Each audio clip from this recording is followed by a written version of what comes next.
Monstrous creatures exist in this world. An orc is swinging its weapon with a ferocious look on its face. A brave soul raises a shield to stand against its strike. Their grotesque forms strike terror into anyone who sees them. It lets out a roar of pure rage, pinning its weapon down against Marin's body. With a bow in hand, he looks toward the orc. Check this out.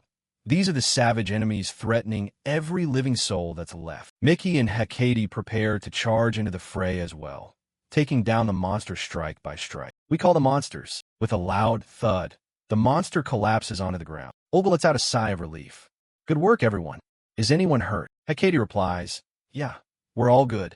Mickey chimes in, I just leveled up. Ona turns to Marin. You really took a lot of hits this time. It's such a relief having Marin and his shield in the party. Suddenly, his face darkens.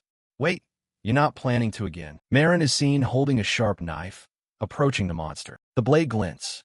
Marin lightly strokes it. Step 1. Clean off the orc's leg hair. Step 2. Drain the blood and simmer it with spices to get rid of the gamey smell. Step 3. Chop the leg into bite-sized pieces. Step 4. Stir-fry it with noodles. Mickey grunts. Ooh, gross. I watch him do this all the time, and I still can't get used to it. Why eat that stuff when there's normal food around? Hecate says calmly. It's a big world with all kinds of people. At least he puts his heart into the cooking. Then Marin takes a sprig of herbs and places it on top. The final step is garnishing the orc cream sauce pasta. Hecate claps in admiration, while Mickey winces. I seriously can't get used to this. Marin uses a fork to lift some noodles and puts them in his mouth. And why is that? He stops eating and turns his head to look at Mickey. Hey, want a bite? Mickey backs away while refusing. No, I'll pass. He eats heartily, thinking to himself, this is actually sweet. People from another world really don't know how to enjoy food.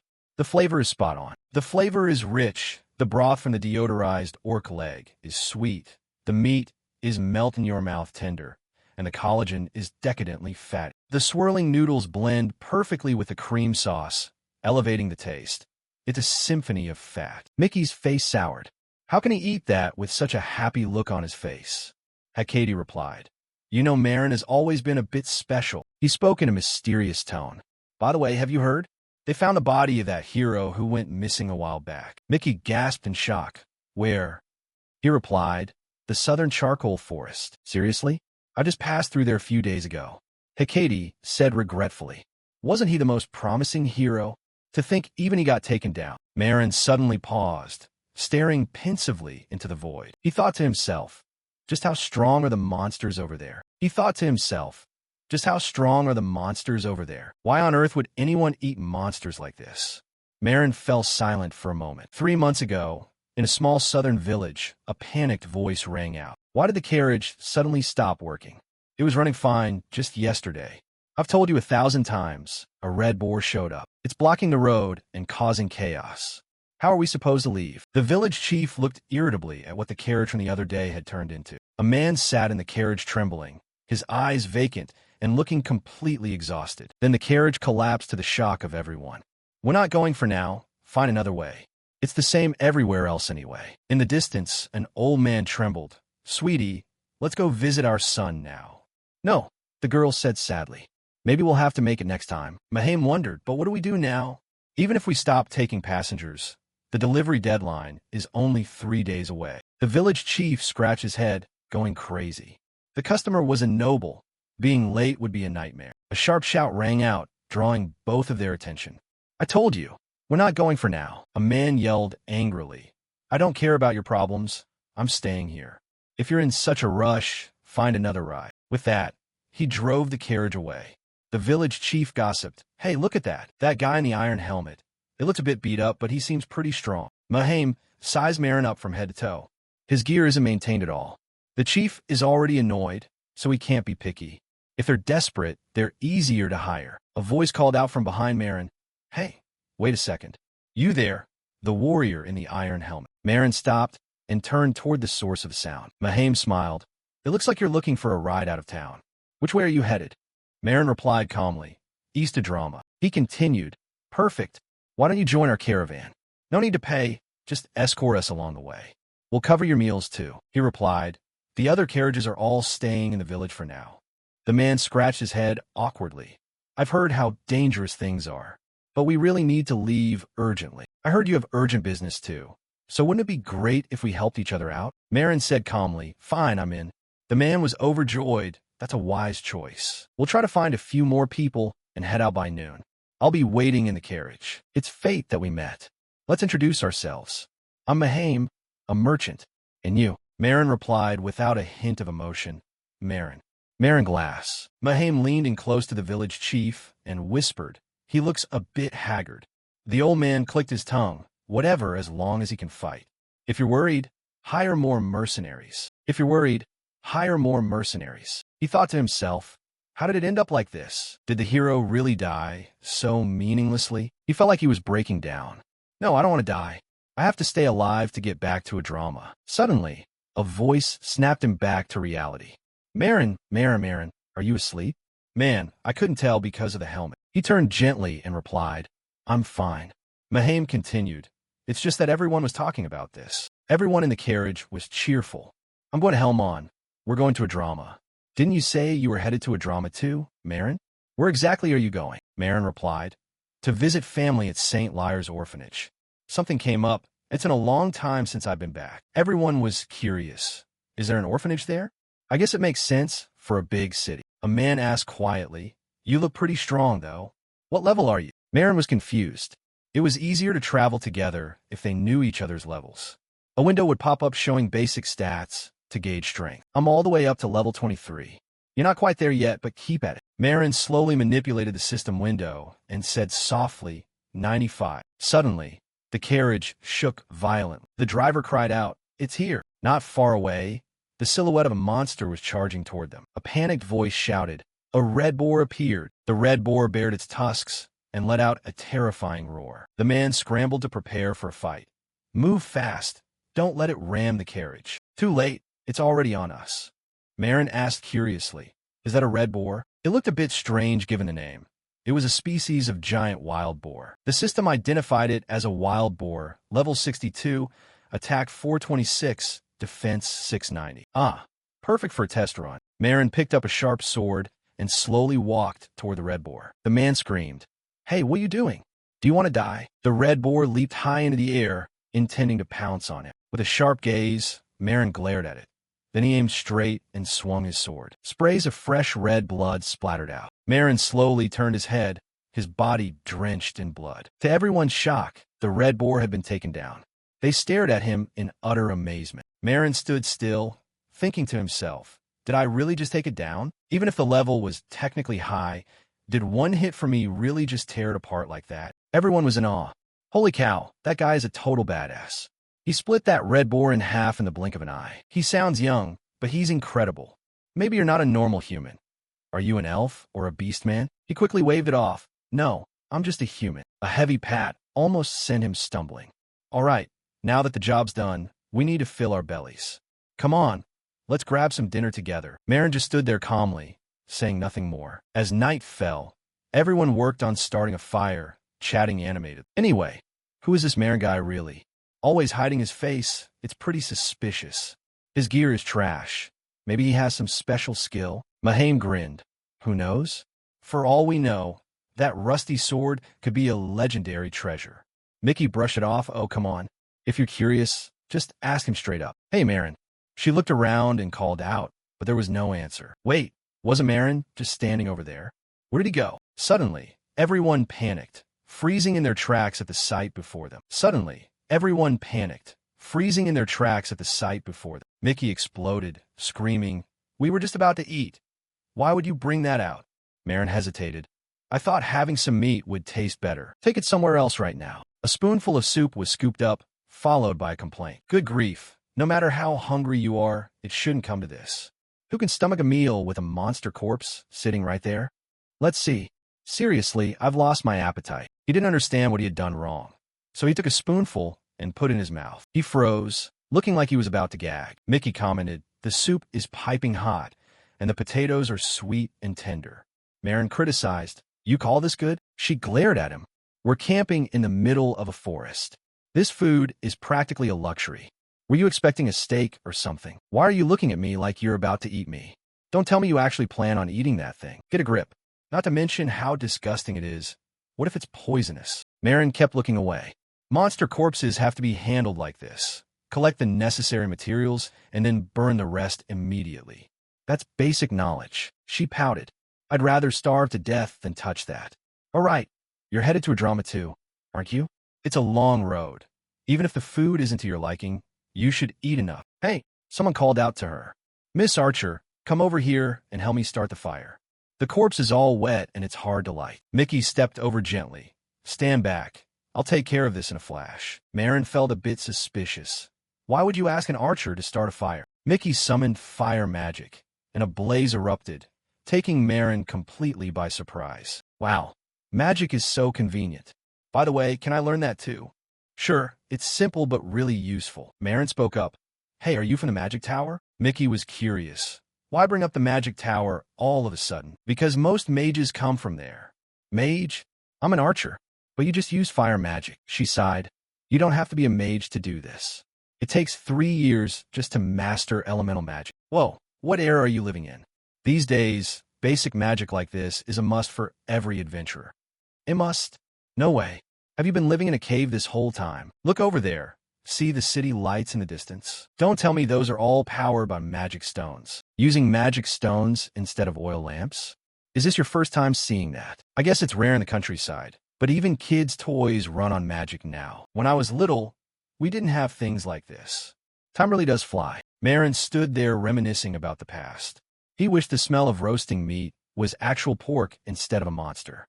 Want a piece? Are you trying to kill me? I meant once the mission is over, it would be great for the whole gang to grab a drink. Sound good. A cold beer would be the cherry on top. Marin just quietly watched the fire Mickey had created. East drama. An excited voice rang out. Oh man, we really got lucky thanks to you this time. Because you took out that red boar, we arrived earlier than expected. If it weren't for you, Marin, who knows where we'd be. Thank you truly, Marin said sadly. No, I'm the one who should be thanking you. People were gossiping. Has he been starving the whole time? From the start, it seemed like he couldn't eat anything. Even when he tried, he'd gag. So he just drank water. I thought he was just a picky eater. Turns out he's sick. He never even took off that iron helmet once. Don't tell me he's a monster. Mahame handed something to Marin. Here's a little gift. Don't be a stranger. Marin wondered. I don't think this was part of the deal. He said it and then walked off. Don't say that. It's only natural. Well, see you next time. Marin looked at the bread that had been pushed into his hands. He stared at it for a long time, lost in thought, then heartlessly threw it away. As he walked, he thought, after all that chaos, I'm finally back. My beloved hometown, East Drama. The city has changed so much. That bakery is still as crowded as ever. Huh. Just around this corner. The home I've been longing for. At St. Lyre's orphanage, he stood frozen at the scene before him. It wasn't the orphanage he imagined. Did I take the wrong turn because I've been gone so long? No, this is definitely it. This is clearly the spot. So why's a weird toy store? A curious employee asked. Excuse me, are you looking for something? Marin wondered. Where is St. Lyre's orphanage?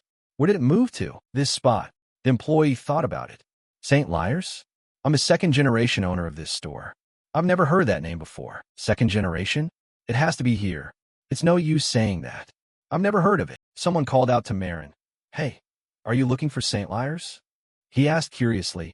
Do you know the place, ma'am? I haven't seen it with my own eyes, but I've heard rumors from a long time ago. That place used to exist. What do you mean it used to exist? From what I remember, the old woman's next words were like a bolt of light. It burned to the ground in a single night during a dragon attack, I believe. His eyes widened, his pupils constricting violently. Attacked by dragons, my life was as dull as a blank sheet of paper, with no memorable moments or bright dreams. In the final moments as it faded out, it kept coming back to my mind. It was the warmth of the dinner table from the old days with my late family. That was the end of my first life. Marin thought to himself. Fish? Oh right, I was sinking underwater. But why is it so bright? This is a ceiling. Small children looked inside curiously. He's awake, sister. The baby's awake. What is going on? I clearly remember being in an accident. Hey kid, I told you not to scream like that. You'll startle the baby who just woke up. Someone picked him up.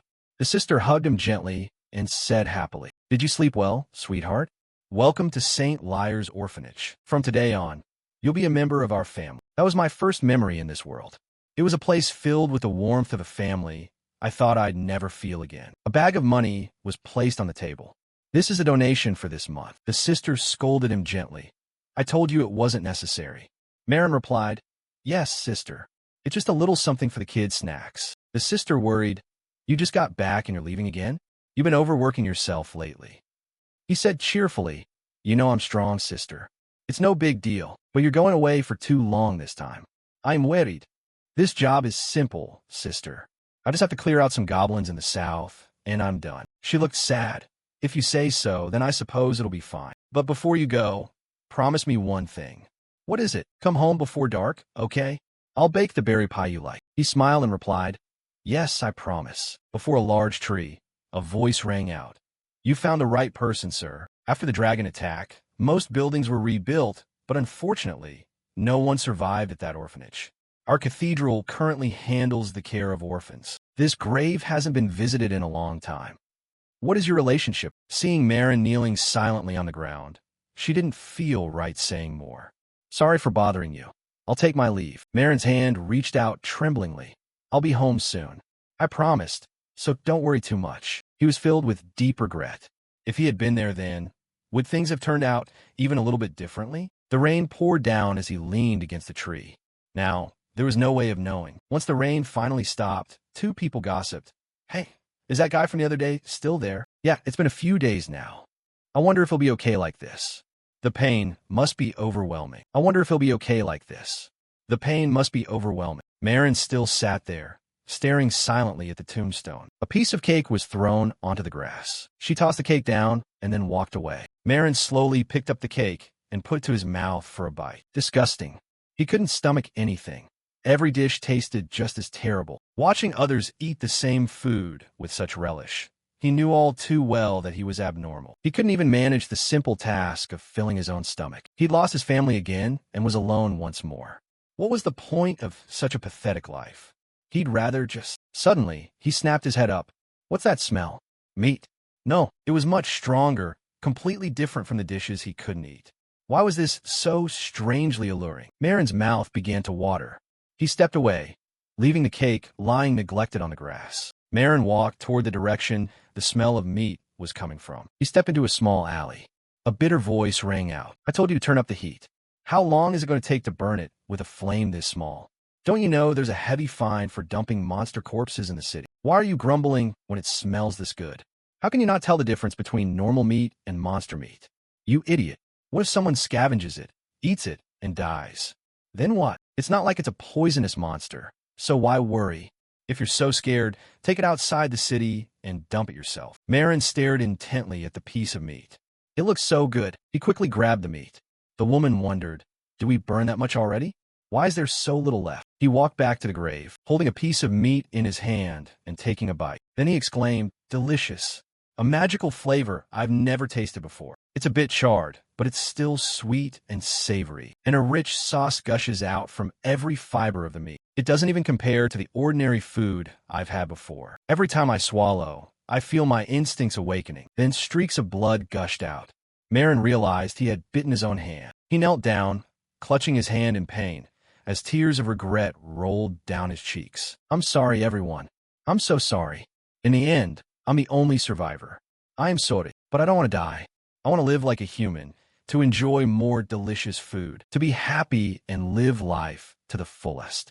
Do I even deserve to live like that? Until dawn broke and the brilliant sunlight shone down. A fresh green leaf slowly drifted down, as if an invisible hand were gently touching Marin's hand. He snapped back to reality. Marin gazed silently at the tombstone for a long time. He sighed and bit his lip hard, then slowly stood up. I'm leaving now. I won't be late coming home this time. That was the quiet beginning of my culinary journey. The tower stands tall in the center of a drama. The Hexalum Adventurers Guild, the starting point for all adventurers. Every journey begins at Hexalum, a prestigious organization with a professional management system. They specialize in handling requests, ranging from dungeon exploration to monster extermination. But don't think just anyone can sign up easily. A small golem said in a mechanical voice. Next person, fail. Next, a person with an overwhelming aura stepped forward. The small golem nearly tumbled over from her punch. It cheered excitedly, Candidate number 1312 has set the record for the day. Dahlia triumphantly raised her hand. The crowd erupted into gossip. That elf girl just got the highest score. Even that huge muscle head from earlier only barely broke 3,000. Where did a prodigy like that even come from? Hey girl, congrats on being number 1.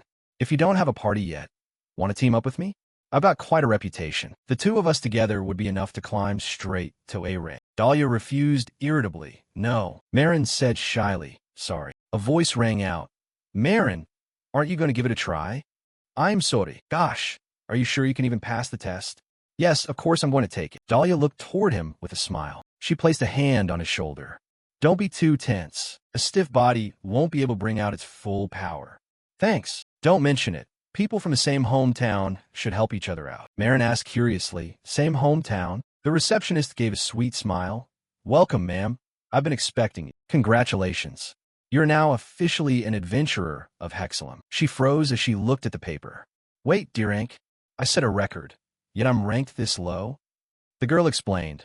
Those are the rules. Everyone starts at D rank, but with your abilities, you'll rank up in no time. In that case, can I take a quest right now, so I can get started immediately? In that case, can I take a quest right now, so I can get started immediately? Number 2. Collect gremlin eyeballs at the Gargoyle Manor. I guess I'll just take this for now. But this quest requires a party. What? Gargoyle Manor has been abandoned for so long that the monster population has exploded. To avoid danger, D ranks are required to go in groups. A group? Dahlia glanced around, seeing a haggard man and a confused, curious young boy. She sighed. In a place like this, who am I supposed to find? Sorry, I think I'll just... Before she could finish her sentence, something suddenly slammed into the wall, causing it to collapse. A panicked voice rang out. Is anyone hurt? Is everyone okay? Are you okay, ma'am? I'm Phoenix, but I have no idea what the hell just happened. Suddenly, the small golem burst through the wall, and it weighs a ton too. Dahlia stared blankly. On the other side, Marin was still in a combat stance, standing there dazed. He said embarrassedly, this turned into a big mess. I'm sorry, everyone. The receptionist panicked. There's no need to apologize. Thankfully, no one was hurt. This isn't cheating on the exam, but this is the first time I've ever witnessed something like this. I will compensate for the total damages, including repairs to the outer wall, damaged furniture, the cost of the golem, and business losses due to the interruption. The girl smiled and pointed at the paper. The total comes to 2 gold and 30 silver. The girl smiled and pointed at the paper. The total comes to 2 gold and 30 silver. Yes, I understand. Installment payments are okay, but if it takes too long, you'll be taken to court. I'll pay it back as soon as possible. Since you're an official adventurer now, if you work hard on quests, you'll be able to pay off the debt. Dahlia spoke up. By the way, there's only one quest left, and it requires a party. Come with me. I need a teammate anyway. We should help each other out in tough situations, right? Marin thought to himself. What on earth is this elf girl calculating? Dahlia's system. Level 36. Race. Elf. Class. Archer. Strength. 42. Intelligence. 39. Agility. 49. Luck. 36. The one chosen by spirits. Why would someone with such well-rounded stats want to team up with me? We could just split the tasks. She had been acting strangely friendly since they were outside. Let's leave it at that for now. Actually, it's convenient to go together. The receptionist said happily. A warrior and an archer make a perfect duo. It's all settled then, Marin thought. I'll just have to accept it for now. If she's capable enough, we can just handle our own parts of the quest. Dahlia continued. There's no need to worry much. We haven't introduced ourselves yet, have we?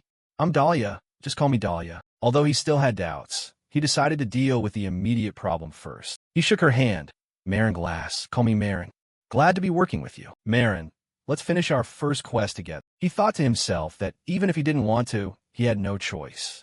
But if it's only temporary, it's not so bad. To accept the quest, they needed to form a party. The receptionist announced happily, congratulations to the new party. Dahlia the elf archer and Marin Glass the human warrior. Dahlia suddenly pulled her hand back when she felt something. Why the sudden you? Dahlia's face darkened. A human. Marin followed the map. Here it is. Gargoyle Manor inside the dungeon. An irritable voice rang out. Damn it. What's taking so long? Dahlia complained irritably. Damn it. Teaming up with a human again? Why do I have to be in a party with this inferior species? Marin thought to himself.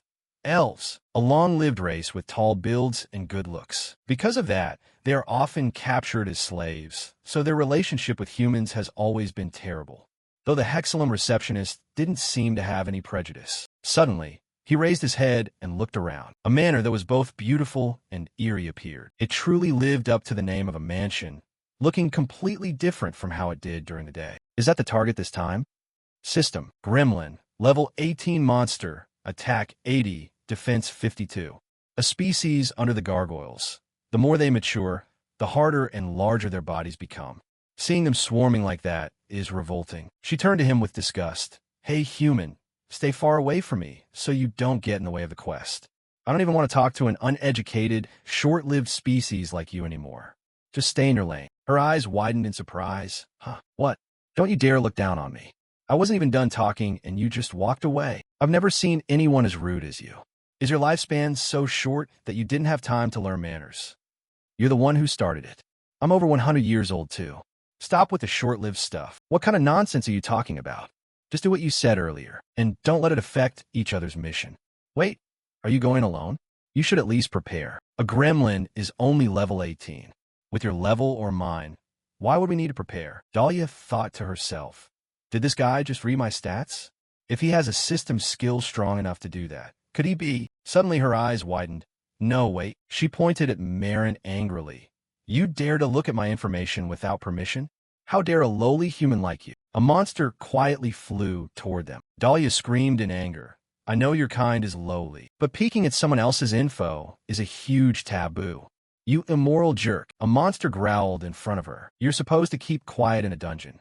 That's the basics. Dahlia irritably wiped the slime off her face. Fine, I saw your info when we greeted each other at Hexalum too. Sure enough, if it's uncomfortable traveling together, then let's just get the job done. We'll go our separate ways after. Isn't that better? Don't hold each other back. She snapped. Who's holding who back? You human. Worry about handling your own part. Let's leave it at that for now. Actually, it's convenient to go together. The receptionist said happily. A warrior and an archer make a perfect duo.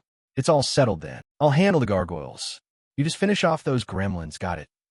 Whatever you say. Marin punched a gremlin hard. 49. 50.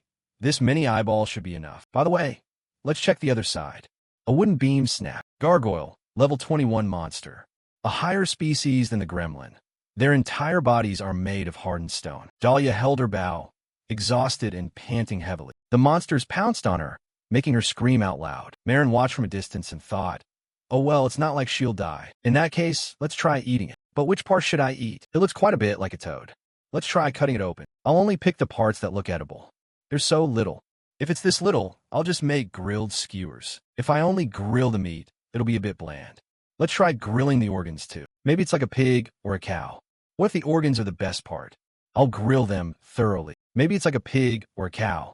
What if the organs are the best part? I'll grill them thoroughly. Marin took a sniff. It looks pretty good for a first attempt. Let's have a taste. He took a large bite and exclaimed, delicious. Monster meat really is better than normal animal meat. If I had to compare, it tastes more like duck than chicken, a bit bitter and with a gamey smell. It would probably taste even better with some sauce. His head began to spin. The system warned him of mild poisoning, and he fell hard to the floor, entering a poisoned state. What's this? Poison? That's what I get for not listening. So that bitterness wasn't the seasoning, but poison? What do I do without an antidote? I have to detoxify. Wait, detoxify? Gremlins aren't a species known for using poison. If they're poisonous themselves, they must have a self-resistance mechanism, and the detoxifying organ would be the liver. Let's give it a try. The system displayed.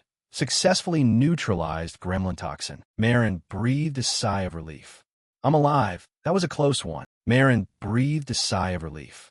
I'm alive. That was a close one. Dahlia approached and looked at him in a panic. Hey, what the hell are you doing? Looking at the mess on the floor, he stammered. She shook her head and covered her nose. I knew humans were barbaric, but I didn't expect you to be this insane. How could you possibly eat that thing? Wait a minute. I know you elves are vegetarians, but that doesn't mean you're allowed to look down on or mock meat eaters. She snapped. Do you think this is a matter of respect or understanding, you human? Not only do I have to be in a party with a human, but now I have to witness this horrific scene. It's a total nightmare.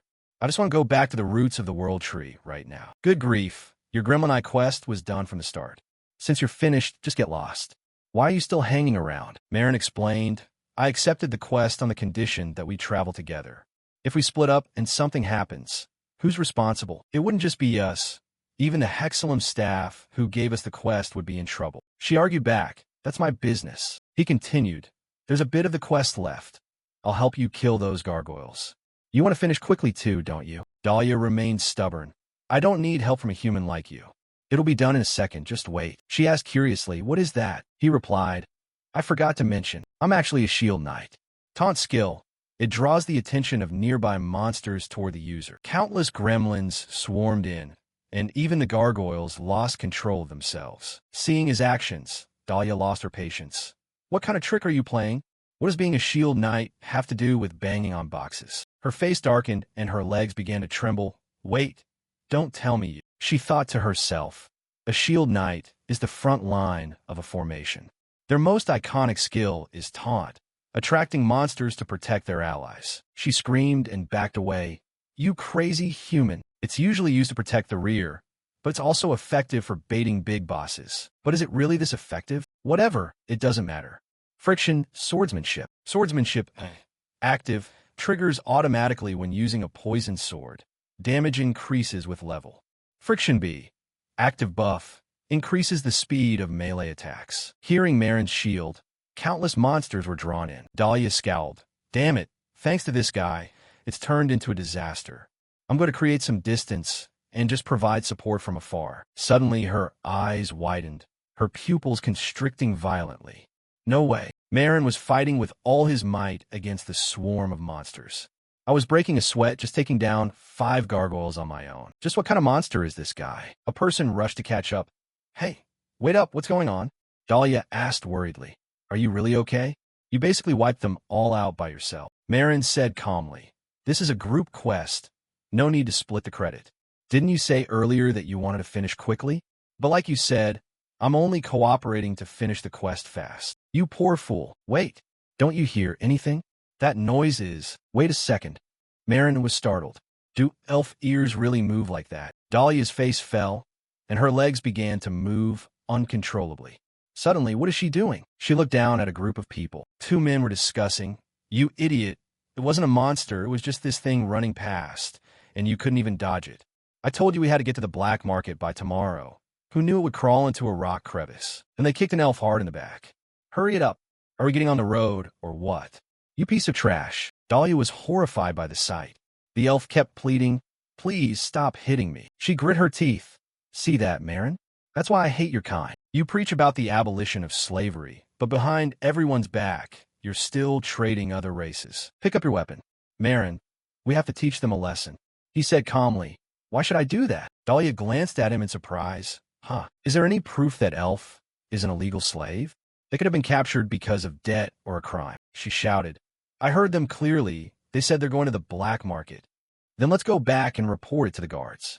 I don't want to waste time on something that isn't part of the quest. I thought you were a little different, but it turns out you're just another human. She thought to herself, fine, I'll do it alone then. A soft sobbing sound caught Marin's attention. Sobs were coming from that carriage. An elf boy threw himself into his mother's arms. Mom, I'm so scared. Mommy's here. It's okay, be a good boy now. An elf boy threw himself into his mother's arms. Mom, I'm so scared. Mommy's here. It's okay, be a good boy now. No, all my training was meant to be used for moments like this. There's no other way.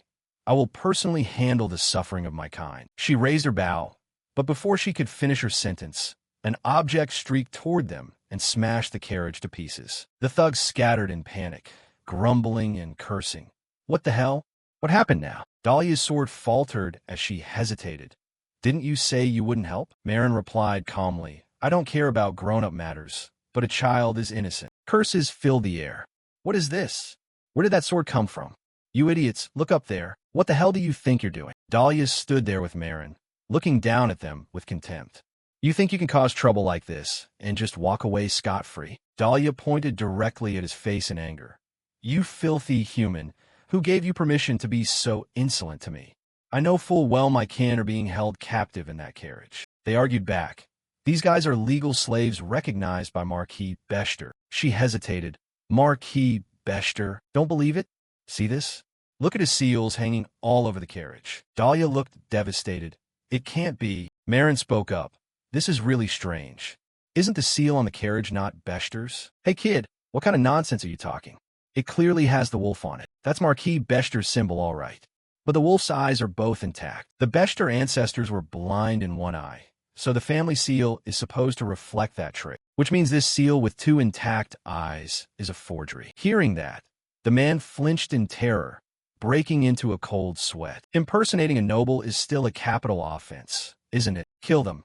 There are only two of them. Back in the day, basic etiquette among mercenaries was to avoid conflict, but I guess times have changed. Marin immediately threw a punch that sent the man crashing to the ground. His eyes rolled back, and he coughed violently as he landed in a pile of sand, sending it flying everywhere. No way. Did he just take down that giant in one hit? You bastards, you want more? We surrender. At a villa, an elegant voice spoke up. Thank you for your help. How can we ever repay you for this kindness? Dahlia quickly waved her hands. How could I ignore seeing my own kind capture his slaves? I only did what was right. Thank you so much. She turned to Marin happily. Sorry to keep you waiting. He replied indifferently. Are we done here? She continued. The illegal slave traders have been handed over to the patrol. Their families in the city will come to pick them up. They'll certainly be dealt with properly for the crime of impersonating a noble. Mister, a young girl's voice called out. You're the one who saved us, right? You're so cool. Thank you so much. We truly thank you both. We'll be taking our leave now, Mr. Knight in armor. Marin stayed quiet for a moment, saying nothing more. Dahlia wondered aloud. Marin, I never thought the day would come when I'd say this to a human, but thank you for coming. Even though I hate admitting a human helped us, the truth is my kin were saved because of you. Marin's response left her stunned. Then pay me. Huh, he repeated himself. If you want to thank me, pay me in cash. You're asking for money after I thanked you? She trembled with rage. Don't tell me you only helped me in the dungeon for the money, too. It's not like that, but isn't money more straightforward? She thought to herself. As if I'd ever want to thank a money-hungry human like. She tossed a pouch of coins at him. Here, take it and get lost. You cheapskate who only cares about money. After this, don't expect me to ever trust humans again. Well, I got the money. So we're good, right? The next day at Hexalum, it was confirmed that the required amount had just been met. The receptionist said, cheerfully, congratulations on completing your first quest. You worked hard. That first quest was actually quite difficult. Yet you finished it so quickly and perfectly. Yeah, thanks. Oh, and here is the reward for this quest. Looking at the small amount of money, he thought, is the reward really this low? Hey, this seems a bit short. Please note, according to Hexalum regulations, rewards are automatically deducted until the debt is paid off. Please understand. He stammered. I'll pay it back as soon as possible. Then you should take another quest right away. Safe travels. Since the money was like that, maybe I'll try something different this time. A quest suitable for my current level is the periodic extermination of the LV 15 SDOS dungeon. It's all stone monsters, forget it. The main quest at the orc camp. I've never been to this place. I wonder what orc meat tastes like. Probably like familiar pork. A voice rang out. Wait, who's this? Marin, right? Mickey said happily. Funny seeing you here. I heard you were a mercenary, but did you switch to being an adventurer? Marin replied. Oh, the person from the carriage that day. She gave him a hard slap on the back. Back then I saw you struggling to eat. I thought you'd starve to death sooner or later. Who knew you'd still be doing so well? Yeah, I'm glad to see you're healthy too. What's up, Mickey? Oh, hot. Saw the... I got excited and started rambling. Let me introduce you, Marin. These are my teammates. I'm the group leader, Mickey, and this is Olga. This is Marin Glass, the strong but cranky mercenary I told you about. I've heard a lot about you. Nice to meet you, Marin thought.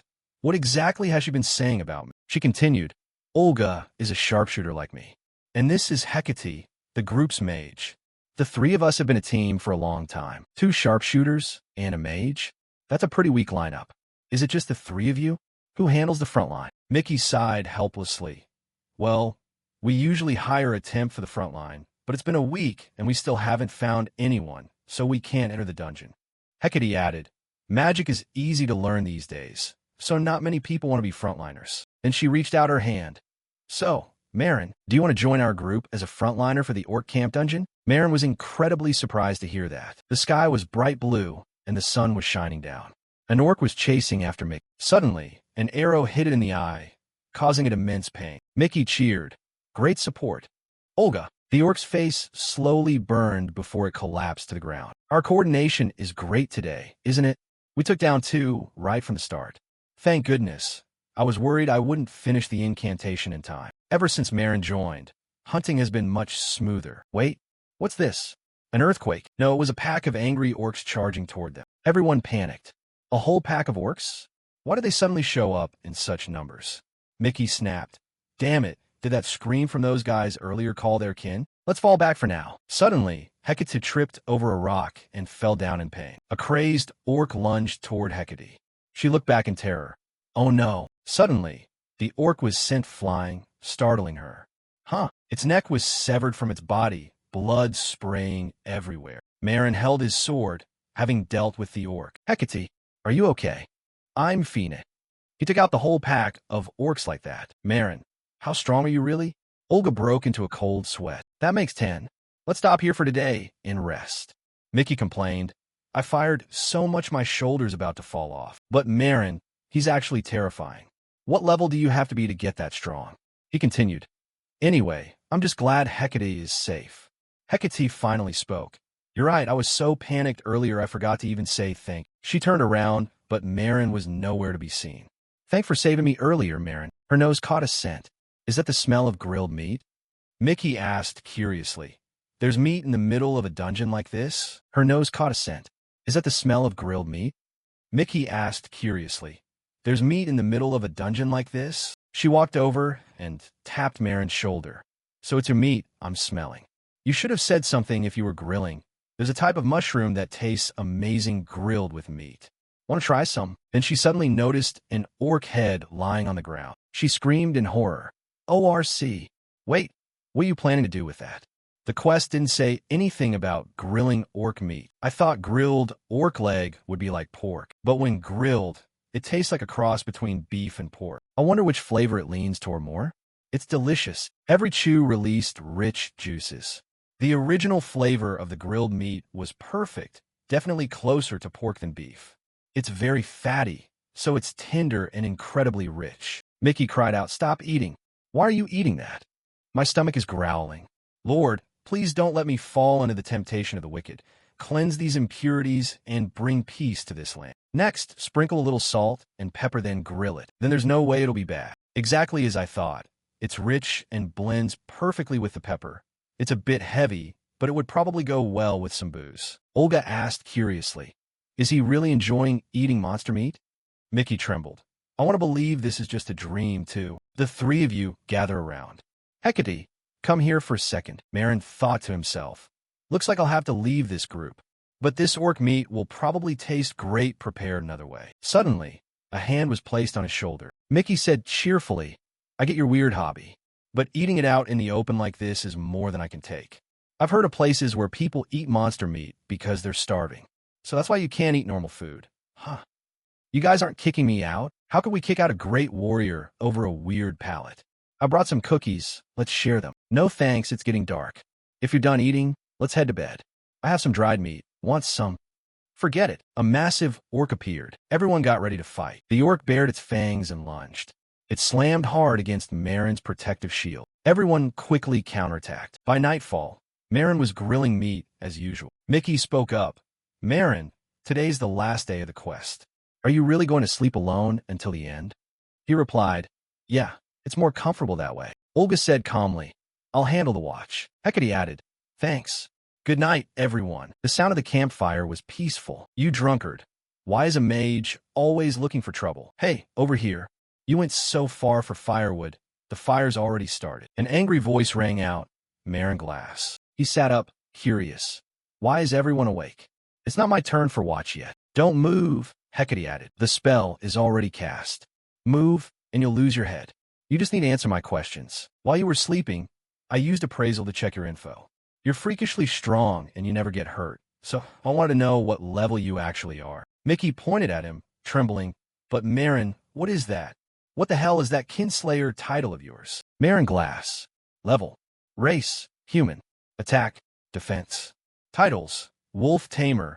Heir to the Magic Tower. Intermediate Knight. kinslayer. He spoke softly, kinslayer, a title given to cold-blooded killers who have slaughtered over 100 individuals of their own race. When facing one's own kind, attack power increases by 5%. Mickey trembled. You killed over 100 people? This isn't something we can just overlook. Olga tried to explain. If you became a guild adventurer without any issues, your criminal record should be clean, right? But this is a completely different matter. Everyone questioned him angrily. Why do you have a title like that? If it's a misunderstanding, then explain it. Marin, why aren't you saying anything? Have you been targeting our lives from the very beginning? Marin finally spoke up. It's not like that. Then explain it. Why do you have the kinslayer title? Marin finally spoke up. It's not like that. Then explain it. Why do you have the kinslayer title? Olga continued. Regardless of your reasons, you must realize this isn't something that can be easily ignored. Whether you eat monsters or have a freakishly high level doesn't matter. But I can't trust someone who has killed so many people anymore. Please leave our group immediately. Marin stood up at once. Yeah, I get it. Marin stood up at once. Yeah, I get it. 100 years ago, in the southern forest, many monsters were roaring. A cheerful voice rang out. The big loyal one has grown up. Is anyone hurt? Taking down 2 at once. Now that's top-tier skill. You're praising it way too much for just this. Someone sneered. 18 more to go. Come on. Your mouth moves faster than your hands. Have you collected enough proof of the kills yet? Charlotte. Yes, Captain. Let's head out. But man, that guild receptionist is really unpleasant. Always acting so condescending. Who knows? She seemed pretty nice to me. It's probably just you. But I didn't expect the number of goblins to be lower than projected. Maybe it's because we're still on the edge of the forest. If we go deep into the center, there'll definitely be packs. You're right. Those 2 were probably scared of our skills and hid. Are you getting scared just from hearing rumors about monsters? Hey, can't you guys hear me? They turned back to look at Marin with bloodshot, terrifying eyes. Why did you do this to us? Why were you the only one who survived? Marin bolted awake from the dream. He looked outside, his heart feeling empty. Below him, everyone was laughing and chatting happily. As he walked down, he immediately drew everyone's attention. People started whispering all at once. Hey, the guy in the iron helmet is over there. Is he the one? Don't make eye contact with him. That's him. The killer who threatens rookie adventurer groups for their lives and money. The guild actually allows someone like that to exist, he thought to himself. Only a few days off, and the rumors have already spread everywhere. Those kinds of people always inflate rumors however they want. Marin thought, I shouldn't confront them. The receptionist spoke up. Hello. Perfect timing, Mr. Adventurer. I have something to give you. Marin Glass. As of today, you have been promoted to C-Rank Adventurer. I haven't taken the rank-up exam yet. The C-Rank promotion exam was abolished years ago. Now, as long as you accumulate achievements within a set time frame, you're automatically promoted. He thought to himself, another thing that's changed? At least I don't have to smash a small golem again. Can I see the C-Rank requests right away? Yes, here they are. Among the C-Rank requests, this item was still available. Marin thought, higher ranks definitely offer a wider variety of requests. On the paper, it was written, Happy Dungeon LV30, request for happy feather materials. Marin thought to himself, happies are birds after all, so they probably taste like chicken. I've had pork, I guess it's chicken's turn now. Dahlia slammed her hand on the table, looked at Marin, and asked, Who is this? Truly a money-hungry human. She continued, With your short human lifespan, you sure have a lot of nerve. Dahlia turned and asked, By the way, I heard you've killed over 100 humans? Your reputation in the adventurer world is quite legendary, isn't it? Marin turned and said coldly, I'll take the happy extermination request. Dahlia started yelling, Hey, don't you dare look down on me, human. We went out of our way to come here and show kindness to someone hated by his own kind. Haida spoke from behind them. Dahlia, is this the human you were talking about? Dahlia turned and replied, Oh, you're here already. Haida walked up to them with a confident air. Dahlia reached out her hand to introduce him. Let me introduce you. This is the leader of the group I joined. Haida also reached out her hand in greeting. Greetings, human. I am a modal Klet Cherokee. I've heard a lot about you from Dan. Dahlia shouted. Wait, why are you bringing up unnecessary things? Marin thought. A beast man. Looking at the gear, he seemed to be a martial artist. Marin's system began the analysis. Analysis, Immodal Klet Cherokee. Level 59, race, beastman, occupation, Cleric attack 382, defense 333, strength 72, intelligence 49, agility 36, luck 9, titles.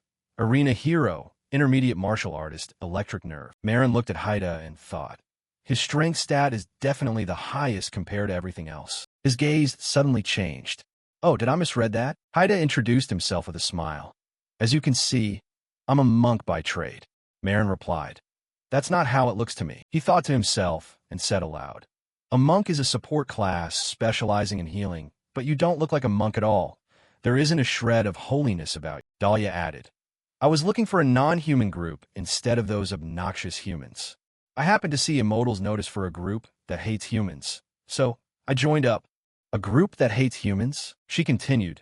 Currently it's just me and Dan, but we heard rumors about you in the guild and wanted to make you an offer. Marin replied about the rumors. Dahlia raised her hand and said, That's right. Since you're a human who holds the kinslayer title, I'll make a special exception and accept you. Haida cut in. I heard your abilities are excellent too. So as the leader, I'm giving special approval. Marin asked, Hey, I don't understand what you guys are talking about. Dahlia said irritably, Humans really do have short ears. They're so slow to understand. Haida reached a hand toward him and said, Hey you, join our group. We're specially accepting a praiseworthy person like you who's killed so many of his own kind. Marin turned back and said, There's no way I'm accepting that offer. Haida replied, Do you have any other choice but to join us? He looked behind him and said, Marin thought to himself, Right. Once the kinslayer rumor has spread, I won't be able to find any other group. All right, I'll travel with you guys for now. Haida smiled and shook his hand, saying, That's a wise decision, human. She raised her hands high in joy and continued, Good. Now let's head out to test your strength and our coordination. Marin asked, Where to? Haida widened her eyes and said, To the dungeon, of course. She pointed at the map and continued, We're going to the dungeon. Haida pointed at the eagles and said, First, we have to take those things down. The eagles prepared to dive. Marin thought to himself, Eagles are such a pain for a shield user like me. The eagles prepared to dive. Marin thought to himself, Eagles are such a pain for a shield user like me. The eagles prepared to dive. Marin thought to himself, Eagles are such a pain for a shield user like me. Dahlia lowered her bow and shouted, I can't let that human steal the kill again.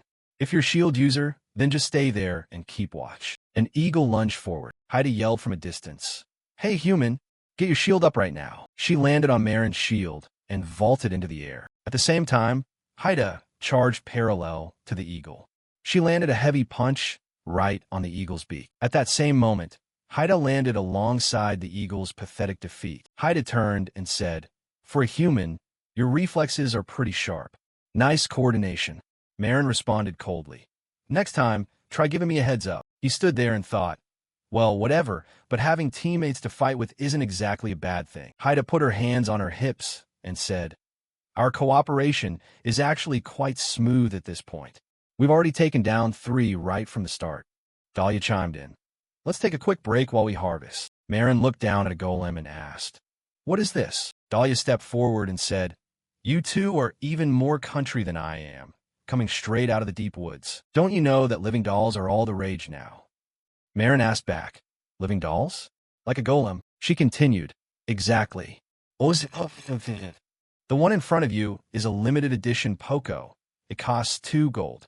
Marin thought to himself, They have stuff like this now? Dahlia picked up the golem and said, Oh, look at little Poco gathering feathers. Such a good boy. She hugged the golem and continued, Since it uses mana, you don't need to feed it. It won't die unless it breaks, and if you raise it well, it'll even help you fight and harvest. Pretty impressive, right? Haida reached out and said, Give me a break. You're not a child anymore. Dan, you sure have a thing for cute stuff. Dahlia looked at Marin in a panic and ran out in front of him, saying, I'll say it again, this is a golem, not food. Marin walked slowly behind her and replied, Who said it was? Haida laughed and said, Just shut up and focus on hunting. Dahlia sat down on the ground and said, Luck is on our side today. I bet we can hunt even more, right? Haida agreed. Everything is going so smoothly. Haida turned and said, But why is he so shy about introducing himself? He fights well. Is it just because he's a human? Dahlia turned and replied, No, There's a bit of a special situation. Haida suddenly caught a scent and said, huh? Suddenly it smells amazing. That's meat, grilled chicken. Dahlia looked back and said, it can't be. Haida yelled, I just noticed. Where did Marin go? If he dares to eat alone, he's dead meat. Dahlia rushed after her. Wait, don't go, immortal, don't do it. The tray of meat was already sitting next to the oil pan. Marin said as he put the meat in the pan. I've lightly salted it. The pan is hot, so let's start grilling. Flipping it, he said, the sound of meat cooking always puts me in a better mood. Flip it evenly so it doesn't burn, then onto the plate. Marin continued.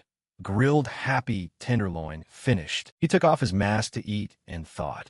It looks exactly like chicken. Since happies are birds, the taste should be similar. He thought further. Delicious. The texture is like chicken, but the umami is much stronger. It's not gamey. It melts in your mouth, and it has a subtle sweetness. Marin continued. Next time, I should. Dahlia rushed up from behind and snapped. Stop right there. Damn it, I knew it. What is wrong with you? Marin said gently. Sorry for sneaking a bite. If you're hungry, I'll share some. Dahlia held up her hands in protest. You think I'm mad for such a trivial reason?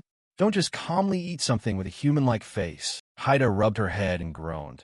That is truly the most horrific sight of my life. I thought I'd seen it all, but I guess I'm still a rookie. The two of them knelt down and wailed. Wait, a happy's face is anatomically far from a human's. It's closer to fish camouflage. How can you even discuss that right now? Dahlia continued. I've had to witness a gruesome scene for the second time now. Just then, Haida caught the aroma, and her eyes lit up at the plate of meat. Haida started thinking, no, it's a monster. For a split second, I actually thought it looked delicious. I hate myself so much. Don't even look at that blasphemous thing. Marin turned and asked, want some? Dahlia replied, are you kidding? You're offering us some now. He started showing off. Your loss. It's really good. Haida looked at the piece of meat with wide eyes and said, you human, are you daring to test me? Dahlia held her head and said, hey, calm down, immortal. The two of them continued to yell at each other. Why the hell does a monster smell so good? Suddenly, Marin remembered. Oh, I forgot the stew. He opened the lid and thought. It took a while, but it's perfectly tender. Braised happy feet. Haida looked at him and asked, you're eating that too? There's barely any meat on it.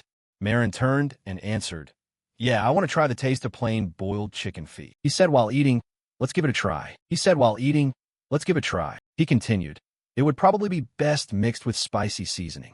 I should take one back and marinate it properly. Dahlia replied, you are driving me crazy. Dahlia continued to scream in anger. Wait a minute. What are you eating now? Marin turned coldly and asked, want some? She rushed over and pushed the foot out of Marin's hand, saying, happies have paralyzing poison in their claws, you idiot. Dahlia turned and said, hey, immortal, detox him. Haida replied nonchalantly, I don't know how. She screamed again, you don't know? That's a basic monk spell. Haida replied, it seemed like a hassle, so I didn't learn it. An eagle flew in from behind. Dahlia exploded, screaming, Dan, it's because you're causing such a mess that we're being noticed. This is all your fault. Haida reached out and cast a spell toward it. Back off. Instead of worrying, let me handle him with the spell I just learned. Wait, don't be so reckless. Flame shot toward the eagle. Incinerating flame. Poco. Dahlia's limbs went weak as she said, a literal nightmare. My Poco wasn't even a week old. Haida turned to look at the two of them. Exhausted. Dahlia screamed. You bastard. How dare you harm my Poco? Haida replied. It's an F-rank new skill, so I missed. Dahlia continued to wail. Enemy of my child, I won't forget you for 100, even 1,000 years. Haida gave a smug laugh and replied. I'll buy you a new one. Stop being mad. Marin looked at the ground and said, Poco was a limited edition. Where are you going to find another one now? Haida continued. I said I'm sorry. What a mess. The receptionist said, yes, the happy extermination quest is complete. You can go ahead and toss that happy meat. Dahlia looked at the sky and said, I'm exhausted today. Too many things happened. Haida turned and asked, are you really not going to wait for me to buy another Poco? Don't regret it. She looked over at Marin and asked, huh? Haida asked loudly, wait, what are you taking out now? Are you planning to eat more? Marin replied, it's a waste of carefully prepared ingredients. That would be a shame. Haida scoffed and yelled, are you planning to make a scene in front of everyone? At least put it in your storage. A system board appeared. It seemed there was something there. Storage. Passive non-attribute. A private space created with mana can hold any item except living beings. Limit 30 slots, 100 gold. Marin touched the system and thought, so it does have it. I completely forgot. He thought further. And all this time I've been lugging a heavy backpack everywhere. Truly stupid. No wonder everyone was looking at me funny. Marin put his hand to his head and thought. When did I forget? I didn't even remember something as basic as this. He continued to think. My mind these days. Haida turned and asked, so? Even though it ended in chaos, we're all strong, and our coordination was great, wasn't it? Marin answered coldly. Huh? Yeah, it was fine. Haida reached out her hand. Then officially join our group. If we fight together, we can complete any quest. Haida reached out her hand. Then officially join our group. If we fight together, we can complete any quest. Marin looked at Dahlia and Haida, thinking to himself, an official party. Huh. Even though they're all weirdos, their abilities are nothing to sneeze at. It really is better to have teammates than to be a loner. He replied softly, yes, sounds good. I agree to join. Haida cheered excitedly. Awesome. Let's go register the party officially right now. Dahlia looked at Marin and said, despite everything we've been through, you're our teammate now. She smiled and continued. Cherish every brief moment of your human life, human. Marin Glass reached out his hand and said, I look forward to working with you.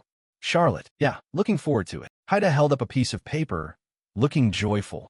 Did you wait long? I just finished registering the party and came back. Dahlia and Marin read it and said, ta-da, the name is, she thought to herself with a look of doubt. Chaos. Dahlia snapped angrily. What? What's with the name Chaos? You registered that ridiculous name as our party name? Haida replied. This was the leader's decision. Dahlia continued. Being the leader isn't an excuse to abuse your power. First of all, why did you choose that word? Haida recalled and thought aloud. Back at the Happy Dungeon, I heard the human mutter, what a total mess. Ever since then, it just stuck in my heart. I loved it. You don't get it? Even though I don't know exactly what it means, it touched my heart. A total mess. Who names a group like that? Dahlia was still yelling in anger. The group name should have been decided by all the members. Haida sighed and replied. You guys didn't offer any other options, so just submit to the leader's decision. Dahlia looked up at the sky and screamed. Are all my future achievements going to be under the name Chaos? Oh, World Tree, why do you only grant me bitterness? Marin thought to himself as he walked outside. A group name isn't going to kill anyone, even if it's weird. Whatever, I'm going back to my room to grill the rest of that happy meat. Haida stood in a corner and asked, Huh? Hey human, where are you going? Marin replied coldly. Back to the inn, Haida said excitedly. We have to have a welcome party for the new member. We'll celebrate the new member and the quest completion. Let's use the reward money to go drinking. Marin replied. No thanks, I'm good. Haida continued to plead. A welcome party without the new member is no fun. Dahlia. Then they headed to a nearby eatery. Haida, calling out excitedly. Follow us. Today you can eat and drink to your heart's content. Thinking back, I still can't accept that name Chaos. The application has already been submitted, so give it up. Man, that elf lady is really harsh. Whose fault is that? This looks pretty good. Let me try a bite. At least name it something cool like Star Seeker Memoria. You think names like that are cool? Dan, your taste is terrible. It really tastes like chewing hot newspaper right now. Forget it. I have something I need to say to Marin. You mean that thing? What is it? About our group's goal. Actually, our goal is to become an A-rank group in the shortest time possible. A-rank? Why?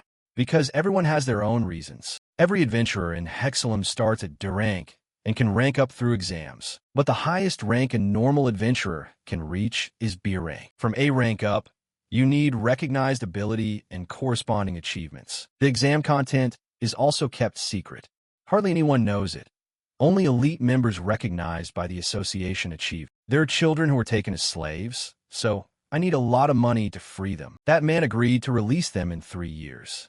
If I earn enough money, he'll give them their freedom, and he promised not to sell or touch them during those 3 years. My family was enslaved after the revolution and wasn't rescued. To become a free person, the only way is to pay the ransom. Revolution?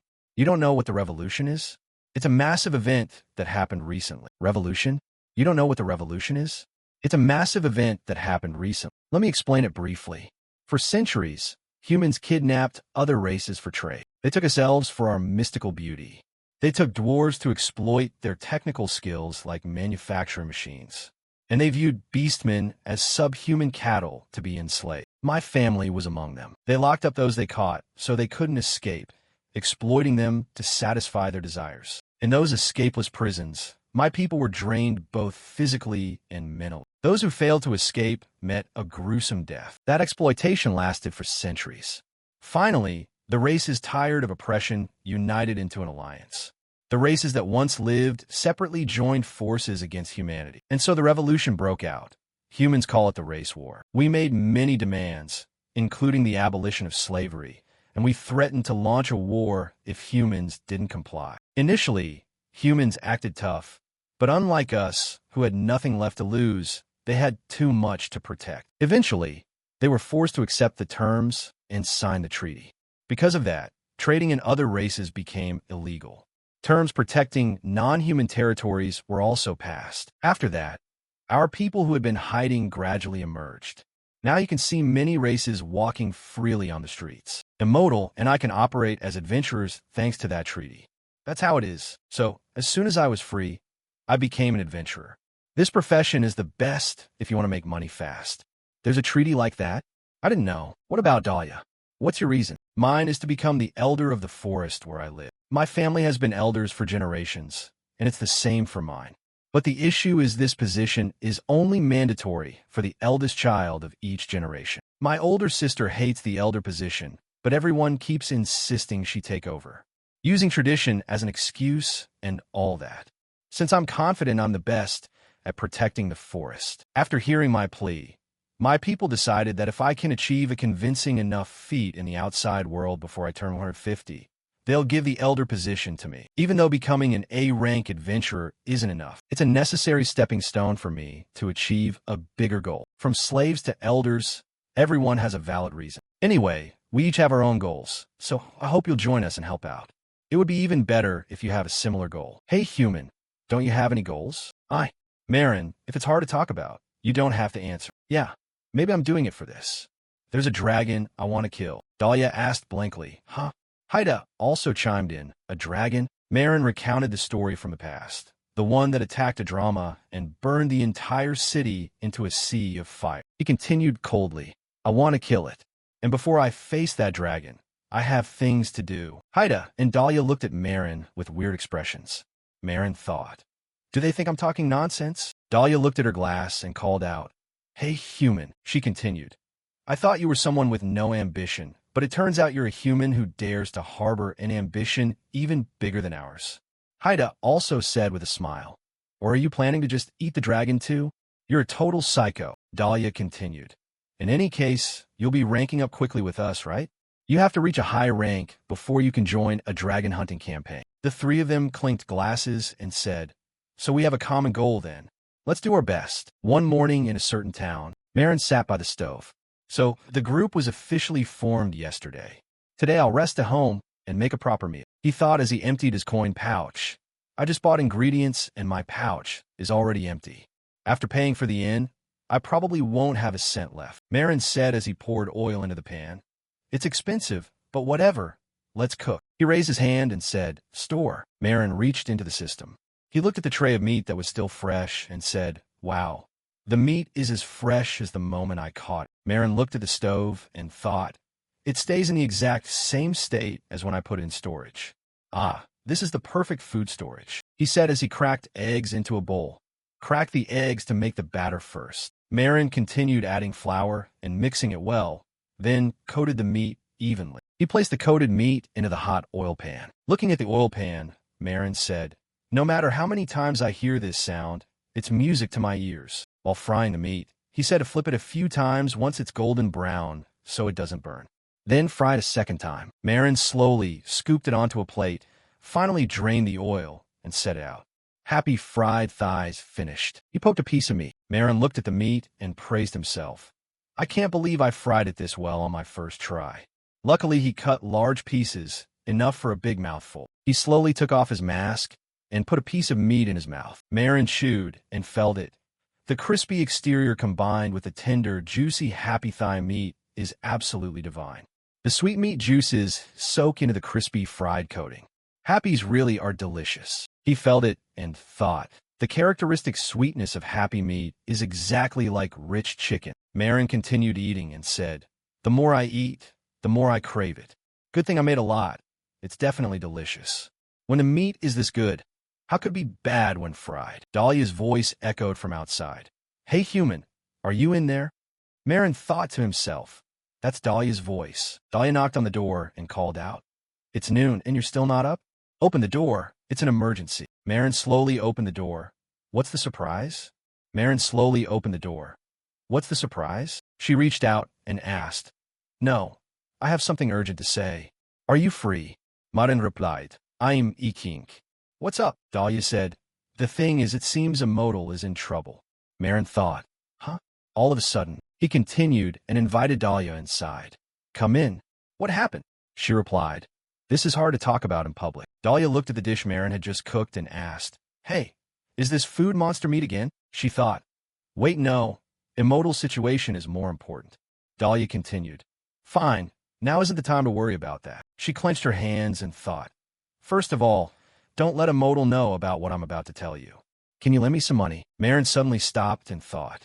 He snapped angrily. If it's about this, then don't even bother. Get out. Dahlia held up her hands and said, wait, just hear me out first. Marin looked at Dahlia and said, if your reason isn't convincing, I'm kicking you out right now. Dahlia replied, humans live short lives, but your temper is sure hot. She continued, I'll get straight to it. It seems Immodal has been scammed by that human owner. Marin asked, scammed? The two continued their conversation. You heard about Immodal gathering money to save the kids at the party, right? Yeah, I heard. Today we thought about taking a quest, because Immodal went to visit the kids. Dahlia clenched her fists in anger and said, but today that owner broke the agreement. He's preparing to put them up for auction. Dahlia continued. That bastard owner was a fraud from the start. He intentionally released Immodal and gave her false hope. Immodal begged him, and he said if she pays the full amount within 5 days before the auction date, he'll stop. How much was the amount Immodal planned to gather over 3 years? 10 gold per child. A total of 20 gold. Marin thought, 20 gold. Dahlia started calculating the value of the currency in this world. By conversion, 1 coin equals $100. 100 coins equal 1 silver. 100 silver equals 1 gold. 2 gold is enough for an adventurer to live comfortably for a whole month. 20 gold. Gathering $20 million in 5 days. She continued. Even though she doesn't want to say it, that proud woman bowed her head and begged to save those kids. Marin cut her off. So now you're going around borrowing money on Immodal's behalf? Dahlia replied. Yes, and besides, I can't just ignore the issue of slavery. After the treaty, all sub-races consider each other kin. She reached out her hand and said, if you help, I swear on my honor I'll pay it back. Marondi Plaid. No. Even though we officially formed a group, we've only known each other for a few days. Marin crossed his arms and replied, what trust do I have to lend such a large sum? Besides, I don't have any money. Right. You really are a human. Dahlia thought and said, oh, and I heard Immodal's kids only just learned to walk a few days ago. Marin suddenly stopped and said, you damn elf, are you trying to exploit my psychological weakness? Dahlia smiled and replied, oh no, I was just saying. Marin asked, if I lend the money, what's in it for me? Dahlia replied, benefits? Double interest. How do I know you won't run away or intentionally delay like you said? A human's life is short, after all. Dahlia stammered. Well, the two began to sit and stare at each other. Dahlia put her hands on the table, calculating and thinking. How about this? She called out in an intimate voice. Hey human, let me whisper something. Marin also turned and said, what's with the sudden change? Dahlia whispered in his ear. Do you have a suitable wind attribute in your system? Marin stammered, no, I don't. But why the whispering? Dahlia analyzed as she spoke. Suitable attributes. In this world, as long as you have intelligence stats, you can use any type of magic. A suitable attribute is the element that fits an individual best. Magic of the same attribute consumes less mana but has higher power. She continued. This attribute is usually present from birth. Most only have one. Dahlia recalled the past and said, it's rare for anyone to be born with multiple attributes. Most legendary mages in history were of this type. She stared at him and said, If you help me this time, I will give you the wind attribute, the blessing of the gods. Marin was still blank. Dahlia raised her hand and asked angrily, "Don't tell me even that isn't enough?" Marin continued, "It's not that. Granting an attribute isn't something just anyone can do, right?" Marin turned and asked again, "Can you really do it?" Dahlia yelled, "I swear on the name of the world tree. Is that enough?" Marin put his hand on the table and said, "Fine." He led Dahlia along and said, "Then let's go." Dahlia stepped up from behind and asked, "But how are you planning to make money?" "I know I'm the one who asked, but 20 gold is no small amount." Marin replied, "The only way is to illegally hunt high-rank monsters and sell the items on the black market." Dahlia replied in a panic, "Don't say such crazy things. Don't you know that entering a dungeon outside your rank is strictly forbidden?" Dahlia replied in a panic, "Don't say such crazy things. Don't you know that entering a dungeon outside your rank is strictly forbidden?" Dahlia thought to herself and said, "The quests issued by the guild all have rankings. Taking a quest outside your rank is strictly prohibited." She thought of being hunted as she spoke. If you're caught violating this in secret, not only will you be fined, but you'll also be banned from taking quests for a while. Marin thought to himself, but whether it's illegal or not, it just takes too much time. He pondered, high-rank dungeons are different from low-rank ones. Most are in remote, secluded areas. Just a round trip alone would take 3 or 4 days. Marin suddenly turned back and asked, "By the way, how are you planning to make money?" Dahlia stammered in response. "Huh? Me well," Dahlia said. "I considered asking my family back home for help, but I'm afraid it won't be in time for a modal's deadline. So, I plan to contribute the small amount of money I've earned as an adventurer to her." She continued asking, "Marin, don't you have any savings?" Marin turned and replied coldly, "Not at the moment," Dahlia said as they walked. "That's right. You started as an adventurer the same day I did. So, do you have anything valuable among your belongings?"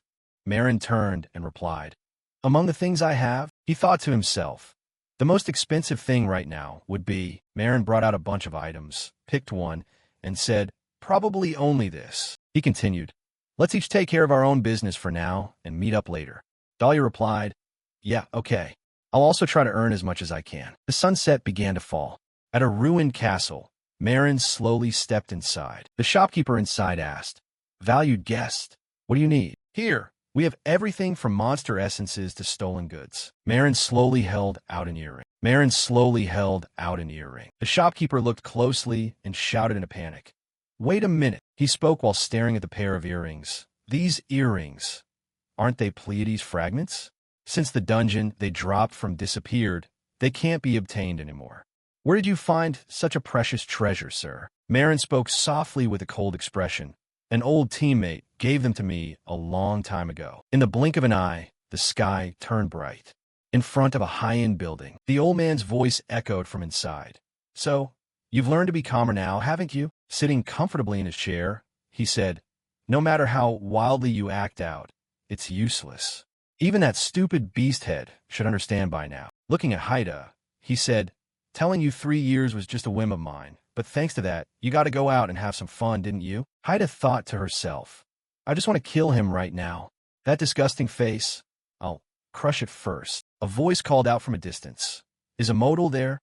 Haida thought, "That voice is..." Haida looked toward Marin and Dahlia and said, "Is that Dahlia?" Haida turned and asked, "Why did you bring the human with the weird eating habits here?" Dahlia replied, "Well, I asked for his help to earn money." What are you talking about?" Dahlia continued, "Details later. Let's worry about the money first." Marin held out a bag of money and said, "We are Immortal's party members, and we have prepared the full amount the master requested. Now, let us settle the transaction to free Immortal's family." Haida looked at Marin and thought, "Even though I accepted him into the group, if I rely on a human like this, won't he try to use this weakness to bully me later?" Holding the bag of money, the old man said, "C-rank adventurers manage to earn this much money? Do you think I can't tell the difference between real and fake currency?" He opened the bag and thought while looking, "Oh, this is real gold. Did they really earn 20 gold in just 3 days?" Haida shouted angrily, "Whether it's fake or not, you'll know as soon as you look. Free my siblings immediately." The old man continued to smirk and said, "It's true you brought the money, but the contract condition was that a modal had to earn it herself. Accepting money from others makes the contract invalid. Kneeling below, Haida said in anger, "What kind of nonsense rule is that?" Dahlia angrily raised her hand and yelled, "Stop making things up. According to current regulations, when a slave's family brings ransom, they must be released regardless of the source. Do you humans dare to cheat in front of an elf?" Gritting his teeth, the old man said, "Bring out the documents and belongings." Haida thought to herself, trying to pull a dirty trick? Luckily Dahlia was here. I would have been fooled by this owner's wordplay. He walked out from inside and said, "Sorry to keep you waiting." He brought out the older and younger fox siblings and said, "These are the slaves you requested." The older and younger fox siblings ran into Haida's arms, crying, "Sister, sister." Haida asked tenderly, "Are you two hurt anywhere?" They both said in unison, "I was so scared." Haida gently hugged them and said, "It's all right now. I'm sorry I came late." Marin looked at the siblings and thought Dahlia was right. He even made children into slaves. Clenching his fist in anger, he thought, their bodies are nothing but skin and bones. He dared to starve the children. The old man held out a paper and said, "These are their original slave documents." Tearing the commitment paper, he said, "And now I will destroy it right in front of you." Satisfied, Haida angrily raised her hand and used a spark of fire to burn the contract in front of her siblings. Satisfied? Not even close. Haida angrily raised her hand and used a spark of fire to burn the contract in front of her siblings. Satisfied? Not even close. The old man continued, "You party members, the money is gone, so get lost. Or do you want to take the shackles as a souvenir?" Haida turned to Marin and said, "Human." He raised his hand and said, "No need." Marin held out another bag of money and said, "I'll buy a modal as well." The old man, Haida, and Dahlia all turned to look. Haida screamed, "Human, I don't need your help. As long as my siblings are saved, I'll handle the rest myself." Marin replied from a distance, "About how many gold for a modal?" Haida said angrily, "Don't you dare ignore me." To everyone's bewilderment, the old man flashed a sinister smile and said, "Unfortunately, Immortal has already been put on the auction list for tonight." He spoke softly in front of Marin, "So that transaction will be quite difficult to execute." Sitting arrogantly in his chair, he raised his hand and said, "Immortal has already been listed for sale, so it cannot be cancelled. If you want, you can participate in the auction yourself to buy her back." Dahlia asked in disbelief, "What?" Haida screamed in rage. "What the hell are you talking about? You never said I would be put up for auction." Haida screamed in rage. "What the hell are you talking about? You never said I would be put up for auction." The old man replied arrogantly, "Making things up? This is my legal right. A master can sell a slave however they wish. The treaty clearly states that legal slave trading is the owner's right." Dahlia said angrily, "You lowly human." Dahlia said angrily, "You lowly human." Looking at the old man, Marin thought, putting a modal up for auction is just an excuse, but since she's his property, I can't stop him from selling her. Does he really have to torment her this much? Marin decided and said, "Fine, then I will participate in the auction to buy her." Haida turned to Marin and said, "Hey, human." Marin stood tall and said in a cold voice, "Don't cause trouble and just wait." "Immortal, I have a plan." Haida thought, "Why is he helping me this much?" Marin began to think. An old woman looked at the children playing and said, "Remember this, Charlotte. Every child needs to be cared for. These fragile children need the guiding hand of an adult." Stroking her head, the old woman said, "And you too. Every child born deserves to be protected. Isn't that why this place exists?" Haida recalled the old woman's words, "Because you are the only one who can protect those children." The younger fox sibling said softly, "Sister Haida." Haida thought to herself, saving them isn't the end. Don't let them grow up alone. Stay by them, nurture them, and lead them. Marin sighed and said to himself, "All right, let's give it a try." Haida turned to Marin and said, "If you dare to talk big and then fail, I won't forgive you." Dahlia looked at her and said, "Even though I don't like it much, if Marin has a plan, I'll follow along. See you at the auction, Immortal." At this moment, the old man and Haida turned their eyes toward Marin. The old man smirked contemptuously and said, "What reliable teammates. Hey, Immortal, do you really think those trashy sea ranks can liberate you?" Haida hugged the fox siblings and glared at the old man as if her eyes could fire bullets. He approached and tilted her face up with his hand, saying, Did you think I'd simply put you up for auction just to sell you? He looked at Haida with a triumphant gaze. No matter what, you won't escape my hands. He continued, you'll be coming back to me eventually. Kneeling nearby, Haida asked, what are you talking about? What kind of trick are you playing? The old man raised his hand and ordered his staff, contact the Merchant Union Alliance and make the preparations. The staff member began, yes, next is item number. The next item is a criminal slave arrested for multiple acts of violence. Human male, in good health, no defects. A voice rang out as Marin and Dahlia watched anxiously. Bidding starts at 4 gold. Dahlia turned and whispered, I asked the staff about the average price for beastman slaves, and it's around 8 to 9 gold. Even if the price hits 10 gold, adding my money should be enough. Marin replied, I'm not so sure. The staff member's voice boomed, startling Marin.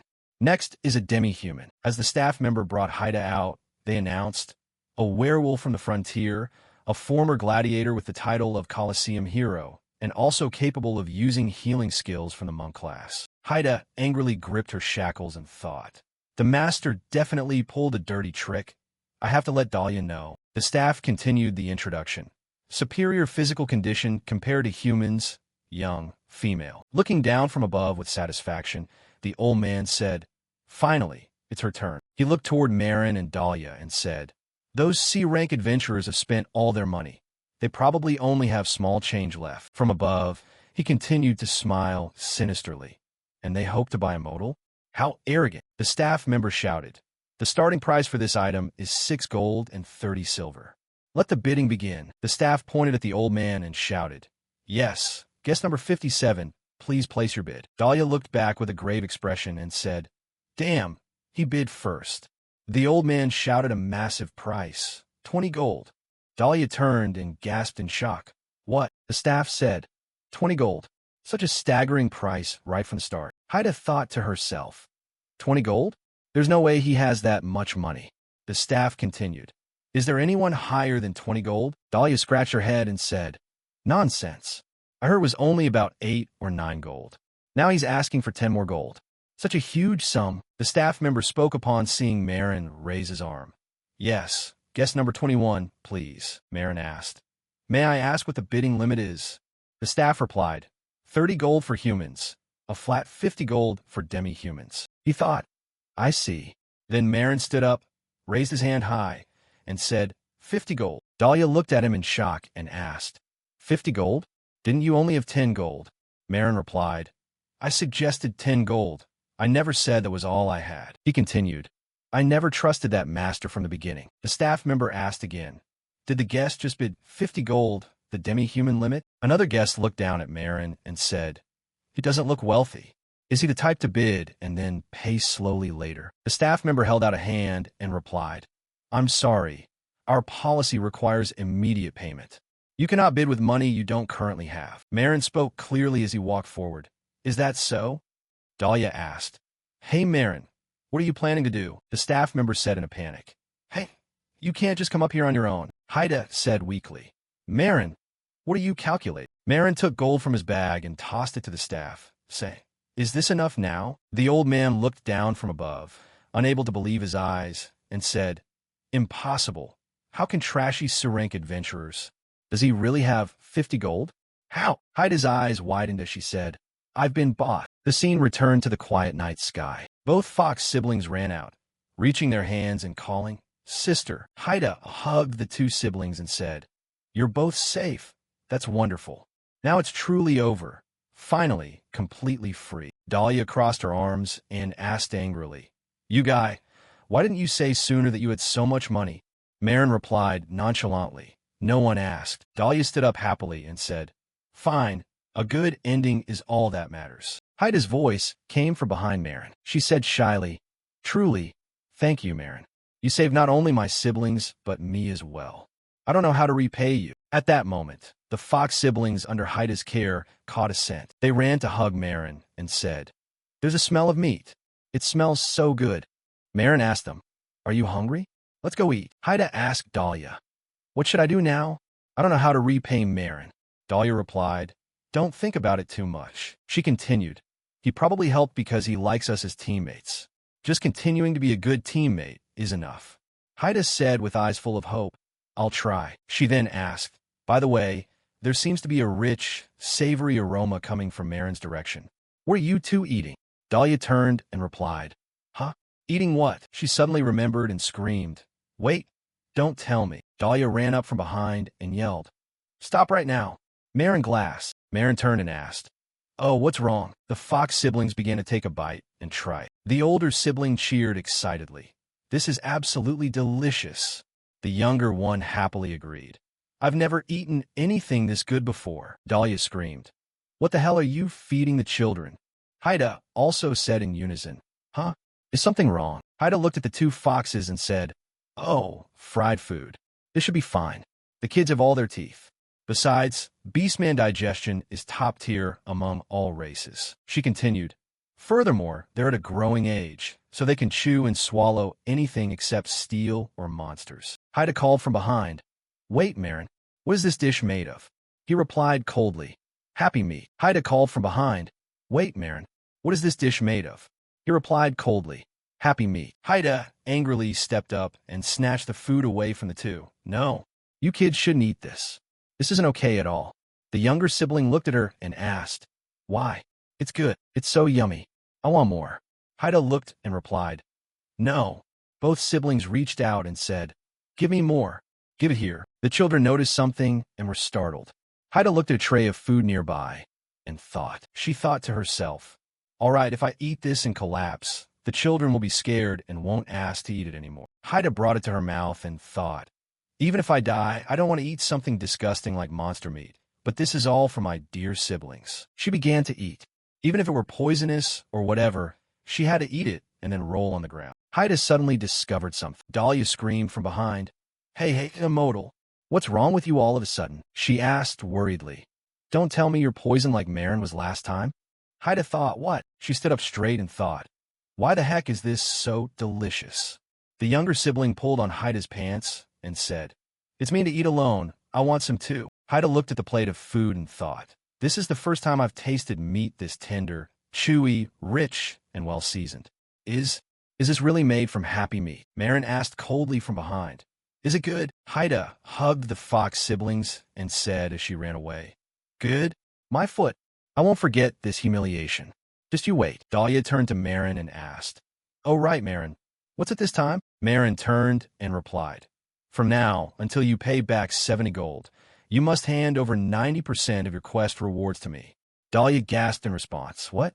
90%? She screamed angrily. You cold-blooded human. Do you want me to starve to death? Marin replied. If you can die from just that, go ahead and die, he said in a stern voice. And since the job is done, it's time for you to pay me my due. The two began walking into the forest.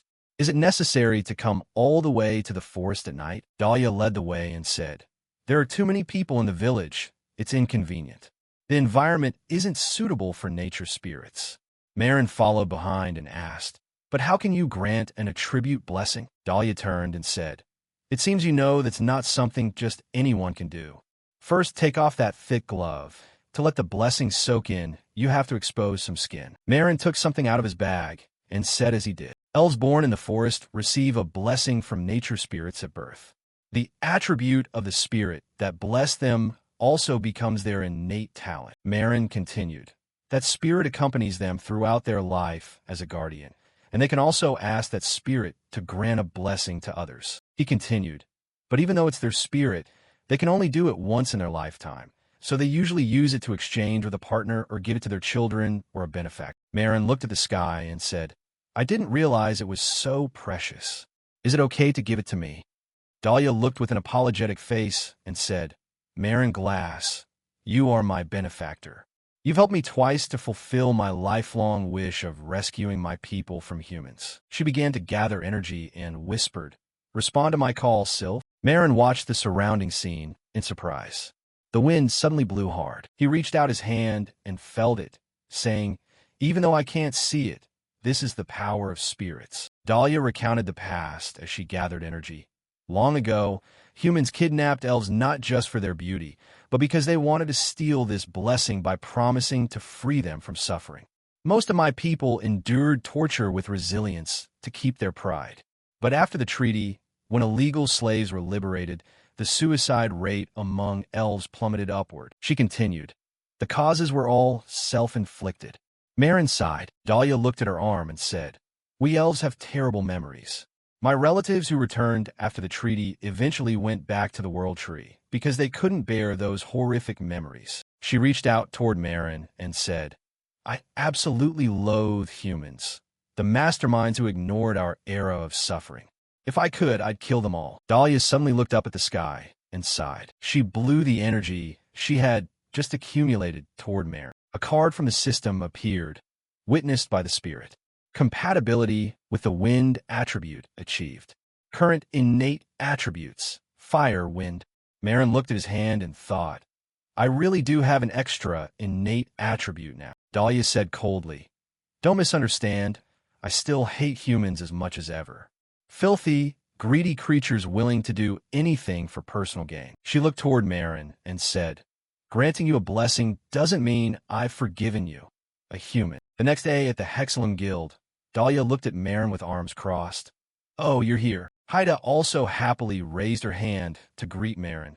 Hey Marin, over here. Dahlia still maintained her arrogant demeanor. Immodal just found a babysitter for her siblings. Marin replied, Finding someone who is also a beastman took a bit of time, but we couldn't leave the kids with a human. Dahlia still maintained her arrogant demeanor. Immodal just found a babysitter for her siblings. Marin replied, Finding someone who is also a beastman took a bit of time, but we couldn't leave the kids with a human. She held out a quest paper and said, And I've also received a pretty decent quest. A periodic extermination mission for Muto's level 20 at the Crystal Cave. Dahlia began to smirk and replied, Hunting those smelly mud clumps is quite a chore, but it's still safe compared to C-rank quests. Marin held the quest paper and thought, Mutos are slime-like moving mud clumps, right? Well, they're monsters too, so they probably taste good. Dahlia looked at Marin and snapped. Is this guy planning to eat those mud clumps too? Haida said with satisfaction. The carriage is already waiting at the village gate. Let's head out. Dahlia walked ahead of everyone and said, Did you research information about other monsters in the Crystal Cave? Haida replied, Of course. I'll explain on the carriage later. While the two were engrossed in conversation, a carriage arrived. After this quest, I need to find a new place for my siblings. I can't keep them at the inn forever. Dahlia looked at the carriage before her and asked, Huh, what's this? She turned and asked Haida, You hired such a luxury carriage? She replied, This isn't mine. Having just become a free citizen for a day, how could I have money to rent a fancy carriage like this? Haida stopped and asked, Who are you people? The old man's voice came from inside the carriage. It really is here. Luckily, I'm not late. Haida suddenly felt a chill down her spine and said, Wait, this obnoxious voice is. She looked at him and said, The former master. Marin stepped out and asked coldly, The transaction is over. What are you doing here? The old man raised his hand arrogantly and replied, Well, after selling her, I realized I missed her too much. People often don't appreciate what they have until it's gone. He replied with a mysterious air, So, I'd like to propose a deal. He continued as Marin looked on in surprise. Would you like to retrade the slave? Dahlia screamed in anger. Retrade? That sounds like nonsense. How can you be so filthy after everything is done? Haida said from below, The one with long ears is an outsider. Please back off.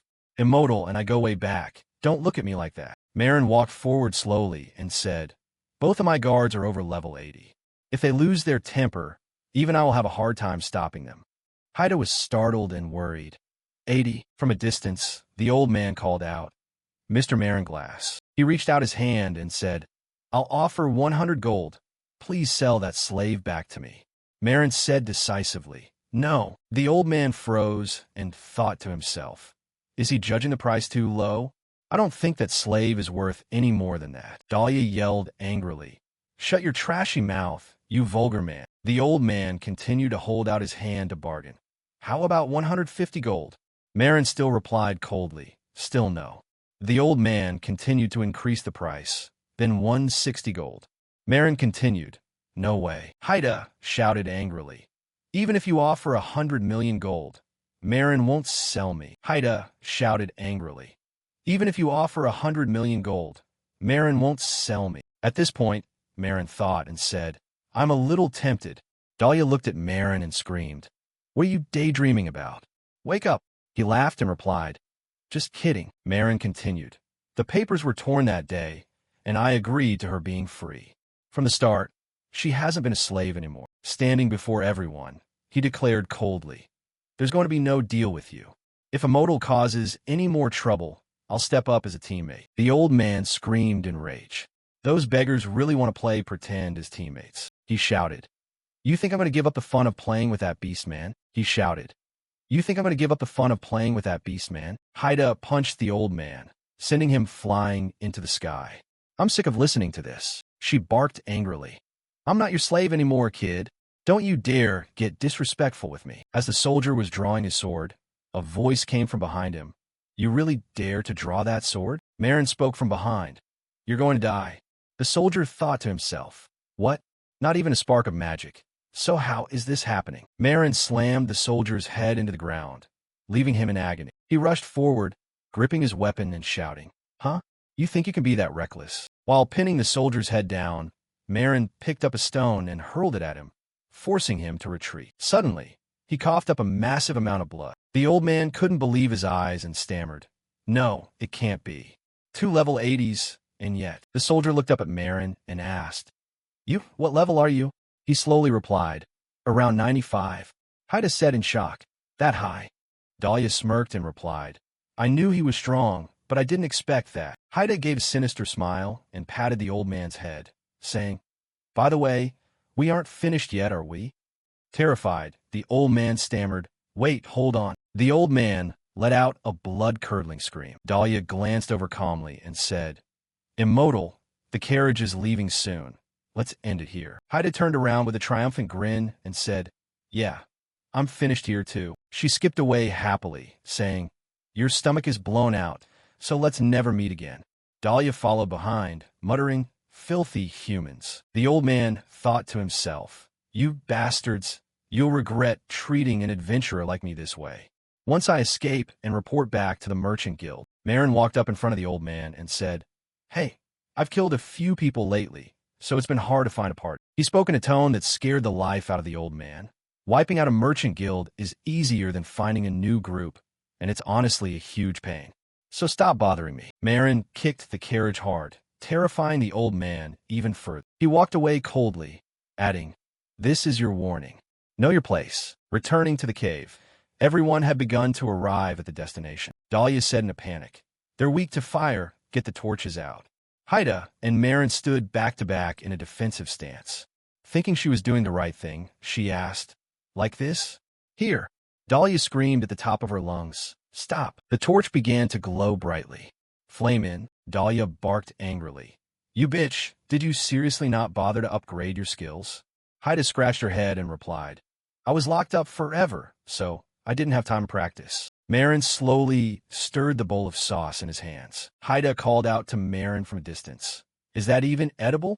I haven't learned healing yet, so if you pass out, you're dead." Dahlia also looked over and said, "The stuff before at least looked like food, but this..." Marin picked it up to smell it and thought, "I thought it would have a scent, but who knew?" Marin picked it up to smell it and thought, "I thought it would have a scent, but who knew?" Marin picked it up to smell it and thought, "I thought it would have a scent, but who knew?" From behind Marin, the two of them said, "Just eat the leftover fried happy pieces." From behind Marin, the two of them said, "Just eat the leftover fried happy pieces." Marin replied coldly, "You still have to support your younger sibling, so you don't need to pay me back." Haida hesitated before saying, "But it's such a large amount of money." Dahlia turned and asked, "Anyway, how did you make so much money? Don't tell me you're doing dangerous stuff like poaching." Haida asked blankly, "Huh? Do people really make money that way?" Marin slowly lowered his face and replied, "No, it's not that. I sold my old teammates' gear." Haida felt saddened, her ears drooping. Marin continued, "I kept it for personal reasons for a long time, but I feel okay now, so I sold it." Haida clenched her fists and thought, why would he sell something so precious? Even if I pay him back, he can't buy those items back. Marin continued speaking despite her sad expression. "It's fine." He slowly lowered his hands and said, "You guys are my current teammates. If you want to pay me back, just keep adventuring with." Haida sighed and replied, "Is that really it?" Marin added, "Yeah, so I'm counting on you to lead from now on." "Leader." She stood up and replied sincerely, Yeah, I won't mope anymore. Starting today, I'll be a proper leader. Haida turned and asked, by the way, are you still giving Marin blessings? I heard you're just adventuring buddies, but have you known each other long? Haida turned and asked, by the way, are you still giving Marin blessings? I heard you were just adventuring buddies, but have you known each other long? Haida stood up abruptly and said, you'd do that for a stranger? And why does Marin always wear a hat? Marin thought, I don't. He replied hesitantly, it's just a personal matter. Why are you asking? Haida slowly reached out and said, what are you hiding under that hat? I bet there's a huge hunting trophy in there. Marin stammered, hey, don't go snooping into a teammate's private life, immortal. Haida said cheerfully, a trophy is like a medal for an adventurer. It's fine. Dahlia chimed in, but Marin, you are being too guarded. People are curious because they want to get closer to you. Open up a little. Marin sensed something nearby. Haida and Dahlia also started to sense bloodlust. Everyone saw the lizard and said, that's a crystal tail. The lizard began to lunge toward everyone. Haida jumped high and engaged the lizard in combat. She turned back to look at the other two and asked, is Marin okay? Dahlia looked at him and thought, let me see, lift your head up. Damn it, Marin thought angrily. A crystal fragment stabbed my eye. Marin held his hand out, looked at it, and said, my vision is fine. It's just a scratch. It didn't go deep, so what do you mean it's fine? With all that blood, how can you say your eye isn't damaged? Marin held his hand out, looked at it, and said, my vision is fine. It's just a scratch. It didn't go deep, so what do you mean it's fine? With all that blood, how can you say your eye isn't damaged? She looked at Marin's eye and said, if your eye is hurt, we have to go back to the temple immediately. Monster! Dahlia also shouted, please spare me. I don't want to die. Dahlia ran, while Haida stood there angrily holding her sword. Run, just run. Marin sat down on the cliffside and said, don't touch me. Haida's eyes widened and she said, Marin. Dahlia also reached out and said, do you really hate showing your face that much? Marin put his hands to his head, bowed his face toward the ground, and said, yeah. He sounded like he was about to burst into tears and said, don't look. Dahlia gently reached out toward him and said comfortingly, hey Marin, I get that you're shy, but the wound needs to be checked thoroughly and treated properly. Marin pulled his hands away and said, I'm honestly fine. It's just a light scratch. My vision is normal. Dahlia replied, but you know my level. A crystal tail is only level 30. It's not strong enough to seriously injure me. Marin continued, I'm really fine. Let's just keep hunting. Dahlia and Haida stood in pensive silence, sighing as they looked at Marin. She continued, fine, I understand. Don't push yourself too hard. She reached out and said, if something feels wrong, you have to tell us right away. The two of them said to Marin in unison, sorry for trying to pry into your business. He replied, I'm sorry too. I'm sorry for making you both worry. Voices echoed out from inside the castle. Yes, the mission to eliminate mutos is complete. Everyone did a great job. Marin stood up and asked, is something wrong? Haida replied with a worried look. It's nothing, she suddenly asked. Do you really not need to go to the temple? Dahlia raised her hand and said, let's call it an early day. Rest up so we can keep an eye on Marin's condition too. While they were talking, a girl rushed in through the palace doors and shouted, fine, let's head to the inn today then. Emergency. It's an emergency. He stepped forward and asked, what happened? The girl replied breathlessly, holding up a piece of paper. A new boss appeared in the border forest between Adrama and the capital. Marin thought to himself, the Dryad Garden. Haida asked curiously, there are plenty of other groups. The guild can handle it. Let's just go back to the inn, she asked in shock. What? Haida also pressed. What is it? Do you really not need a rest? Marin grabbed his mask and said, yeah, besides, I have an idea. In a forest under a clear blue sky. Anchor smiled at everyone and said, the groups summoned by the guild are gathered here. Let's start explaining the boss raid strategy. Everyone began to discuss excitedly. Hey, did you hear? The first person to find the boss was defeated. They're in the temple hospital now. I heard there are 2 bosses, which makes sense for a forest boss. Marin thought to himself, a dryad is definitely a plant-type monster. Should I make a salad or something else? Haida grabbed Dahlia's shoulder from behind and said, hey Dahlia, if Marin eats in the middle of a crowd like this, our group's reputation is toast. Dahlia sighed and replied, ugh, if that happens, let's just pretend we don't know him. Marin clenched his fist from behind and said, Elves are vegetarians, so I haven't had a chance to cook for you yet. I'll make you a dish sometime, Dan. Dahlia gritted her teeth and replied, I don't need that kind of consideration. She continued, as far as we know, it's confirmed there are 2 boss individuals in this raid. He stood up and said, so the rumors were true after all? If that's the case, our current numbers will have a hard time dealing with it. Anchor reached out and told everyone, but please, don't worry. She placed a hand on her chest and said clearly, I am the primary hero. Anchorman Rick Herrick will be accompanying you. This campaign will be safe. Marin thought to himself. Dahlia asked mockingly, you don't know about the hero?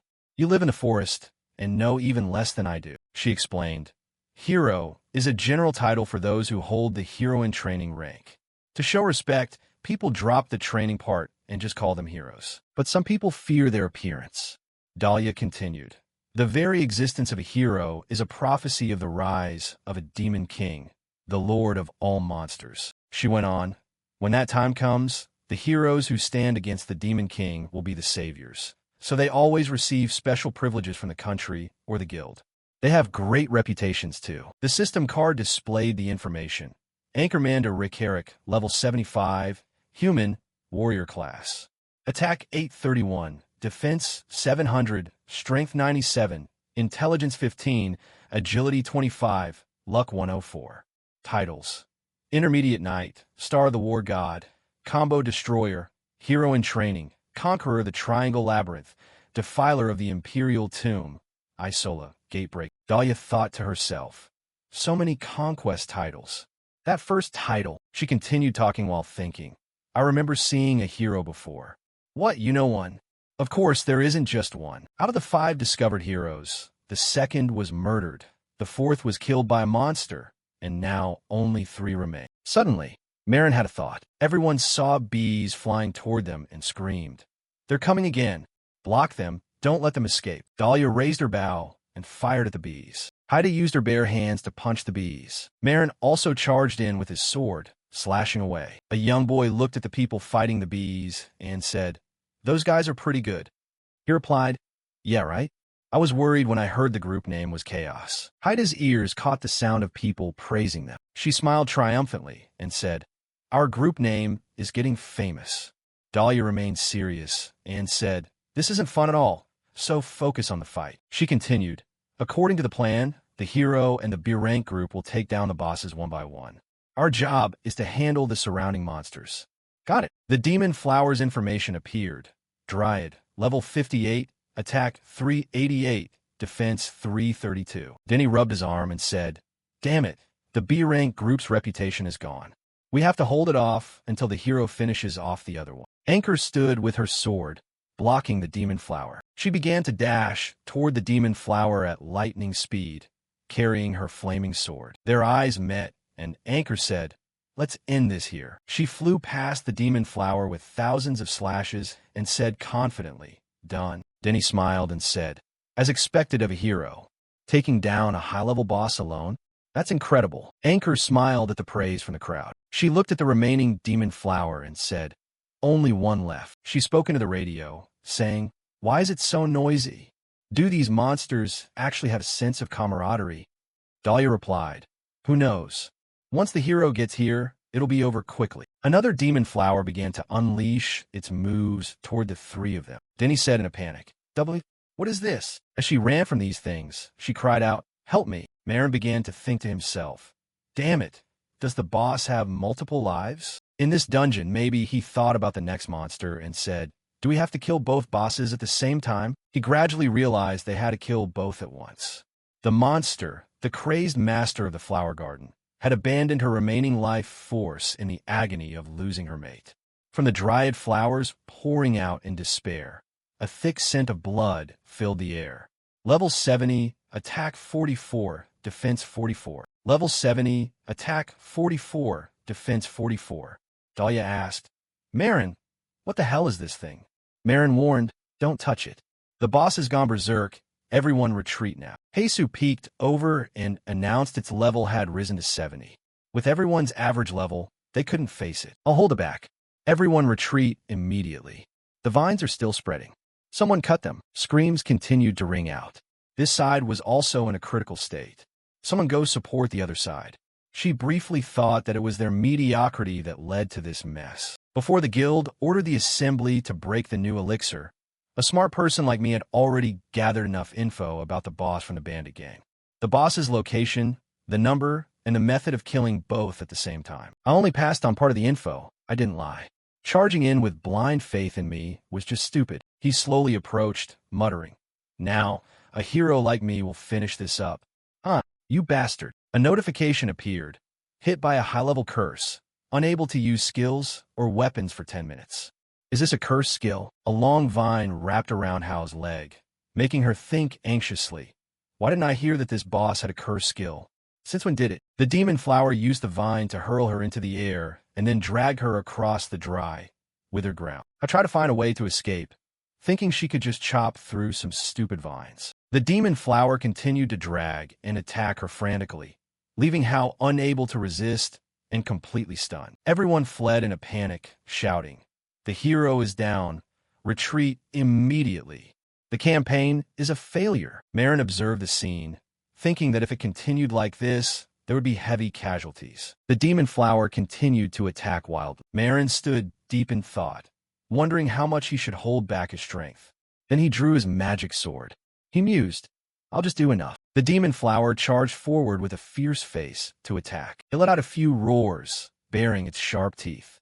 Marin swung his sword, unleashing a series of continuous attacks. The leaves on the demon flower's body slowly began to fall. Its body was sliced in half by the sharp sword. Denny watched in astonishment. No, it can't be. Taking down a level 70 boss in one hit. Marin stood there with a blank expression, lost in thought. Wait, I didn't mean to overdo it. But why? The system appeared, granting a title. The title Garden of Dryads Breaker has been received. Thoughts swirled around. This is like those first conquest titles that Hero Guy had. Then came a shout. Marin! Immortal was overjoyed. The injured were all humans, so I left them behind. But Marin, you're amazing. You wiped out the whole area. Dahlia said sarcastically. Do you want to brag about your level that much? Making such a scene. Marin said calmly. No, I didn't mean to do that. A voice came from behind. Hey there, Taehoy spoke up. I almost died in the chaos earlier. Thanks to you, I survived. I didn't expect someone in a C-rank group to be this strong. He stammered shyly. Everyone chimed in with comments. Was your group the one that took out those monster hornets too? Thanks a lot. Taking down an empowered boss in one hit. Even the hero lost. That's incredible. Marin just listened, waving his hands in denial. It was nothing. The chatter continued around him. Is it the guy who eats monsters? Huh, that kinslayer title? Is that okay? Isn't it dangerous? Immortal and Dahlia's eyes suddenly flared with anger. Dahlia shouted. Is insulting people your way of saying thanks? Immortal also barked. Look at these guys running scared with their legs intact, but their mouths need some punch therapy, don't they? Get out of my sight before I rip those droopy ears off. Immortal pulled out some salt. How unlucky. Everyone rushed to how to check on her. Hey, is the hero okay? Take my hand. Can you stand up? Let me help you. Hao was furious, thinking, how'd he take down the boss in one hit? I couldn't even sense his level. What trick did he use? He stole my first conquest title. Hao was furious, thinking, how'd he take down the boss in one hit? I couldn't even sense his level. What trick did he use? He stole my first conquest title. A new day began on the small street. A shell was peeled away very smoothly. Marin had worked very hard to separate the shell. He let out a long breath and said, finally got the core out. It's smooth and shiny when the whole nut is intact. Plus, the nut is as big as a fist. It's a great variety. I got lucky on the way back, finding a sparrow nut plant monster. I wonder how good it'll taste? Marin described each step of peeling.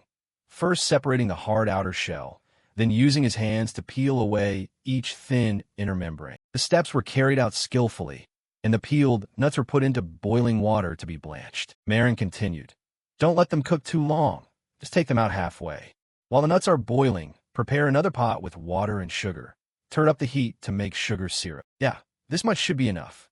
He slowly performed the following steps. When the nuts were done, he took them out and put them in the syrup, stirring well so the syrup coated them evenly. Marin was careful with every step. Seeing they were soaked, he put the lid on. The seasoning will soak in as it cools, so it must be left to cool completely in the pot. After repeating this process 3 times, finally, Marin said excitedly, Marin glass, sparrow nut finished. I'm so satisfied with this shiny sugar coating I made myself.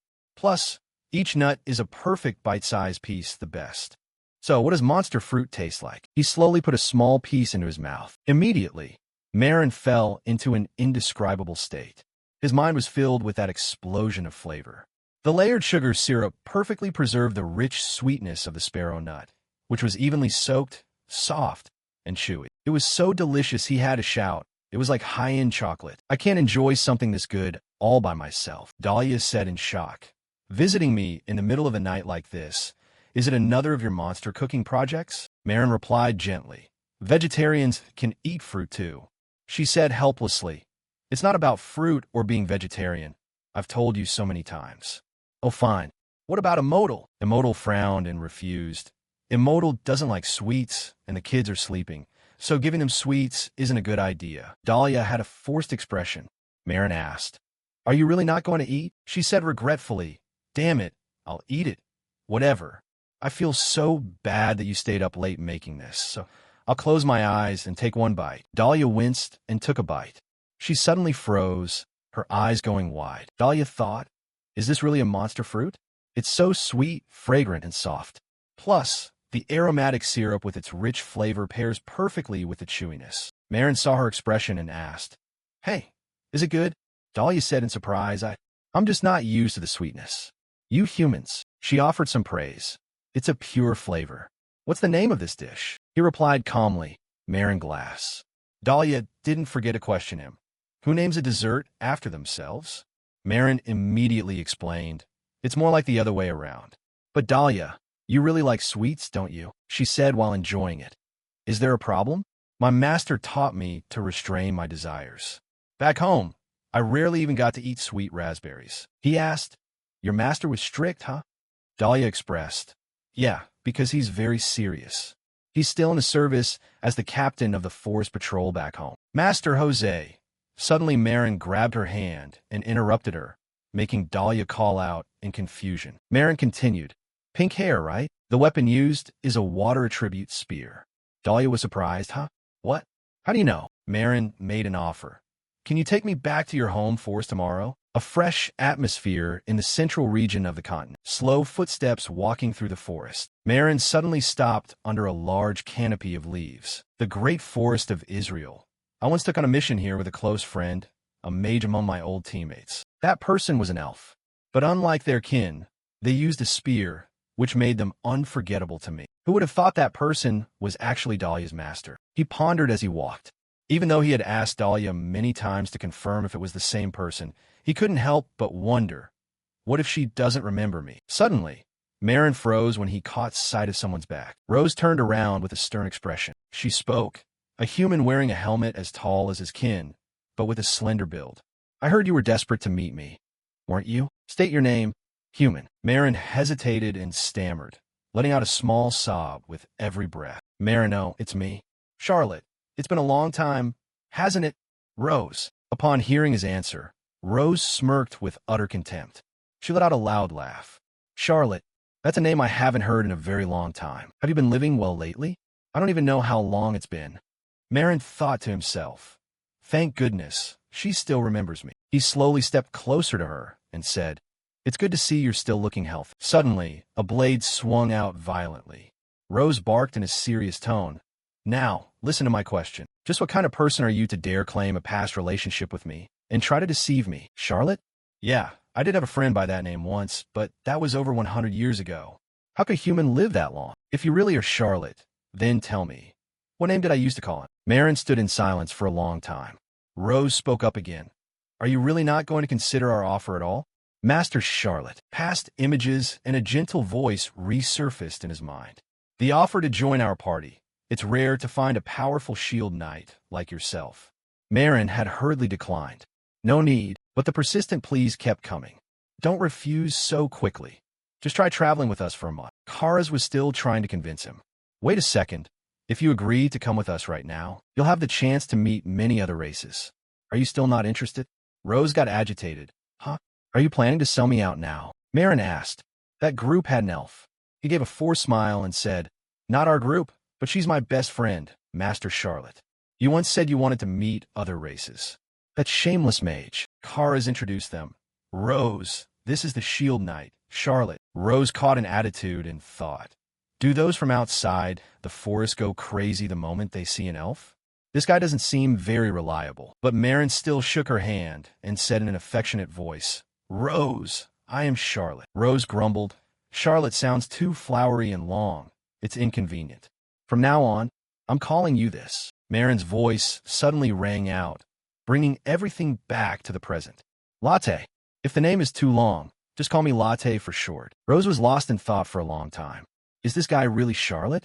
His voice and build are identical, but he doesn't look like an old man at all. Marin also mentioned that he was about 15 when they first met. Her mage friend back then was the youngest member of the Magic Tower. Madeline liked everything except my cooking, which was the only thing that terrified people. And those letters of admiration sent to you for mercenaries were piled high as a mountain. Rose lowered her blade and said sadly, "Fine, that's enough." But her eyes never left him. Rose pondered again. The atmosphere was quiet, her tone softened, but his way of speaking remained exactly the same. "It really is the Charlotte I remember. But how is this possible?" She gently announced, "I believe you are Charlotte." Rose glanced over and gave a stern command. "Follow me. There's something I need to confirm." A moment later, the two of them entered a small house. Rose sincerely apologized for having nothing to offer. "This place is only for sleeping." Marin replied politely, "It's fine. Do you live alone in a place like this?" She replied, "Yeah. It's more convenient for guard duty near the forest entrance." He thought to himself, it's been 100 years, and she hasn't aged a bit. Truly an elf. Rose noticed his curious look and asked, "Why don't you take off that helmet?" Marin looked down slightly and explained, "There are some special circumstances." Rose took his hand and asked, "Then can I see your hand? It's truly strange. You haven't aged at all. While I drifted with the flow of time, you, a human, managed to stop time itself. Who knows? Maybe my best friend Kara is alive and hasn't aged like you either." Marin's voice choked up as he spoke. "No, he's dead. I'm the only one from the group still alive." Rose followed up, "I see. It has been 100 years, after all. How could those humans have survived? To be honest, I always thought all of you were dead." I ended my short adventure and returned to the forest to settle down. My only source of news was exchanging letters with Karis. But one day, he stopped replying. I thought he was just busy, so I waited, but it took 20 years to hear any news of you guys. Your Romantia team vanished into thin air. Back then, it wasn't rare for a mercenary team to go missing, but for a group with your level of skill to suddenly disappear caused quite a stir. At first, I didn't believe it and waited for news, but too much time passed to keep holding on to hope. So now, truthfully, I'm more surprised than happy. Charlotte, how could you live for 100 years without aging? Marin gently called her name. Rose. The first and last time we were in the same platoon. Do you remember that rare item I got? I obtained it by defeating the Spider Queen, Regina Arania. The Arachnophobia skill book. She frowned and said, "Yeah, I remember clearly. Since I was the only one in the group with the appraisal skill." Marin clenched his fists and gritted his teeth. "It's all because of that. The reason I'm still alive is the same thing that killed my teammates." As evening fell in the small forest, a pack of monsters came snarling out from the depths. With just a few arrows fired, the pack was wounded. Kara's panicked. "Damn it, I came here to hunt goblins, so what the hell are those monsters?" May was also stunned. "How the hell should I know? Get your magic ready fast." Ket stood there calmly and spoke. "Stay calm. They aren't skilled enough to threaten us. Charlotte, hold them off for a bit for me." The pack of monsters charged at Marin as if they wanted to eat him alive. May raised her bow and said, "Fine, just hold the line." A beam of light shone straight down from above. "Glow rain." Ket glanced over and called out, "Karas." He stared back and responded, "Ready on this side too." Ket glanced over and called out, "Karas." He stared back and responded, "Ready on this side too." Kitch observed every detail and asked, "Charlotte, have you ever seen goblins like these before?" Marondi plaith softly. "No." May was furious, her head practically on fire. The client said they were just normal goblins, but these are all crawling, deformed monsters. A warm voice also rang out. "We should probably demand an extra hazard fee." "Oh well, consider it our luck." He spoke sternly again. "The situation isn't simple. These goblins are far different from the info we received. Don't go any deeper. Let's take a specimen back first. A haunting voice suddenly echoed from behind. You guys are being a bit much. I put so much effort into creating them, and you just destroy them without mercy. May said blankly, Hey, who are you? This area is restricted for a mission. The voice simply said, Charlotte. Everyone immediately got into a combat-ready stance. Ket quickly reminded them, Something's wrong. Prepare for the worst-case scenario. We are an officially commissioned adventuring party. This forest is currently under blockade. Please identify yourself. Long spoke. Is it already time for humans to appear? I forgot your sense of time is so different from mine. But did you think you could just destroy the creations I worked so hard on in my absence? May frowned and said, Creations? You mean these deformed goblins that appeared recently? Damien was also panicked. Damn it, this is way beyond our pay grade. It gripped its clothes and said, I am performing a sacred rite. How dare you humans disturb my ceremony? Everyone gasped in shock. What is that? Are those scales, not hair? Is there a race that looks like that? Marin thought to himself, something is definitely wrong. The info screen appeared. Level analysis unknown. Dragon race, attack known. Defense unknown, leaving him stunned.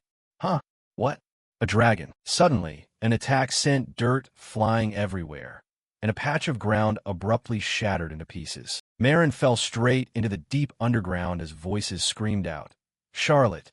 Charlotte! Long threatened them. You dare to audaciously probe me? It's just as well. I'll use you as sacrifices for my noble ritual. Ket coordinated everything, and the whole team fought. Damien protects Charlotte. It pretended to cover its face in mock regret. I was a bit hasty and rude. Even lowly creatures like you have the right to know who you're dying by. I hold the title of the Great Golden Dragon, one of the wisest golden dragons, the pinnacle of intellect. Kars was also terrified.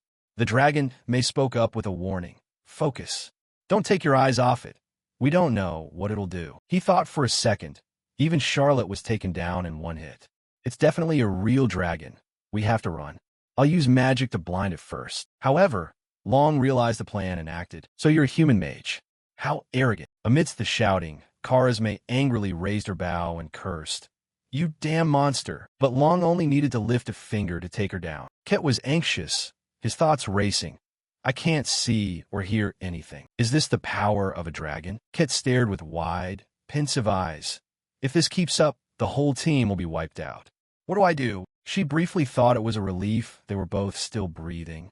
If Damien can cast a mass heal in time, everyone will survive. But we need to buy time. We have to keep its eyes pinned on us. She growled. What is a dragon doing in this forest anyway? What do you want? Long curled its lips into a smirk. What do I want? Only one thing. The resurrection of the great demon king. That is why I, the wise golden dragon, have suddenly realized a truth. To cleanse the world, humanity must be completely exterminated. But there was one like-minded being who came before me, the one who sacrificed himself to fight against humanity. Great Demon King, I am preparing the sacred rite to resurrect you. During this process, my heart has come to belong completely to you.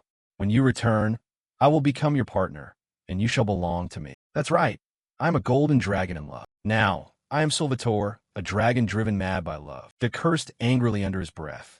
Damn it, he's totally lost his mind, but thanks to that long-winded monologue, I have more time. The mass heal is almost ready. I'll trigger the magic and escape with everyone. It stepped forward and spoke. I'm busy preparing for that glorious day.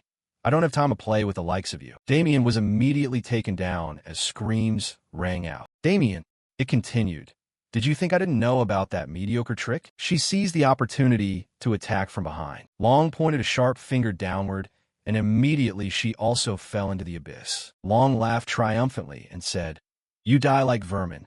I will disassemble your limbs to create new creatures. Marin was injured, but still worried for everyone. Facing it head-on is suicide. At this rate, the whole team will be destroyed. But if I use that skill, I might be able to buy a little time to escape. He gripped the grass around him tightly. Marin kept muttering under his breath. Arachnophobia? The system appeared, and the assimilation effect was activated. The assimilation effect was neutralized amidst the confusion. A blood-stained arm fell away as thoughts raced. What is this? What happened? Why is everyone on the ground? Only skulls remain. Marin stood still in a strange form. He was in the shape of a spider with eerily long legs. Confusion filled the entire place. What on earth is this? Marin stood before a notification window that had just appeared. The system popped up. You have obtained the title Kinslayer. The system popped up. You have obtained the title Kinslayer. A blood-stained arm lay there, its owner nowhere to be found, just abandoned on the ground. A notification appeared. Saint Staff of Gentle Light. Rare effect, plus 12 power. A pure gold accessory blessed by the Pope. The Emerald Purification Stone can remove 1 abnormal status from the person who touches it. Once per hour, he thought in shock. An accessory that removes status effects? It suddenly clicked in his mind. Wait, then that must mean an announcement appeared. Eric Phobia, Master of Active Transformation. A secret art that allows the use of Araka's power. An ancient spider monster that sheds its weak skin to don a mantle of the Spider Queen. Effect. All stats explode, and special skills become available. Mental assimilation occurs as monster instincts take over during transformation. Marin thought. Assimilation? Right, this debuff showed up earlier. Is that why I lost my mind? It's a good thing this bracelet cleared the assimilation, or I wouldn't have woken up. It's truly lucky that I realized everything while there's still time. The info board appeared again. Swordsman corpse, race, human, profession, paladin, level 88, defense 780. Titles. High Knight, Conqueror of the Golden Mountains, Guardian Master, Hero Candidate. Marin stood lost in thought. A hero? What's with this title? Did I just kill humanity's hope? He turned around to look, pondering. Where are my teammates? We were clearly fighting an evil dragon just a moment ago. His eyes widened when he saw something. The corpses and weapons still lay scattered on the ground. Marin stood from a high vantage point, observing everything one by one. He recounted the story, but the terrible emotions still lingered in his heart. By the time I woke up, 100 years had already passed.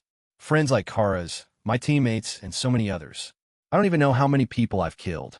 To this day, I can't confess my century-old crimes to anyone. Rose felt it and reached out to ask. It must have been so hard for you to get through that, wasn't it? You risked your life using a secret skill to protect your comrades against the dragon. Things just unfortunately spiraled out of control. No one has the right to blame someone who gave their all to protect others like you did. Marin said sadly, I'm sorry. We finally meet again, and all I'm talking about is heavy stuff. She replied, It's all right, at least now I understand how you're still alive. Marin repeated her question. A moment ago, you asked why I won't take off my hat, right? He gathered all his courage to tell her. During those 100 blurry years, everyone who saw my face called me a monster. Gradually, my face became deformed. It's been a long time since I've dared to look at myself in a mirror. After regaining my senses, I deactivated the skill and even planned to go to the holy temple for purification, but I still didn't dare to check myself for fear of exposing my face. Rose mused, Have you told Dahlia, my disciple, about this? He immediately replied, No. If she saw this hideous face, I'm afraid all the relationships around me would crumble. She advised him, I think you should show your face to your teammates first instead of torturing yourself like this. He was surprised. Huh? Rose continued to advise him earnestly. What you fear isn't your face, but the reaction of others. If your teammates accept you, you'll naturally find the courage to face yourself. Marin was still filled with anxiety, but I don't truly trust them yet. Rose placed a hand on him gently to encourage him. They're your comrades, after all. Eventually, you'll learn to trust them just like we do now. Marin looked up slightly and said, I'll try. She breathed a sigh of relief. That's good then. By the way, what's with the name Marin that Dahlia mentioned? Marin replied, It's the name of a snack. Rose was surprised. What? Images from the past flashed back. Hey adventurer, what's your name? Marin once answered. Marin Glacé. I changed my name because I was afraid of being wanted. Rose remarked, You're worrying too much. How have you been living since you woke up? He immediately explained, Since the mercenary group disbanded, I've been working as a hunter. Later, I met Dahlia and the Beastman Immortal, and we became teammates.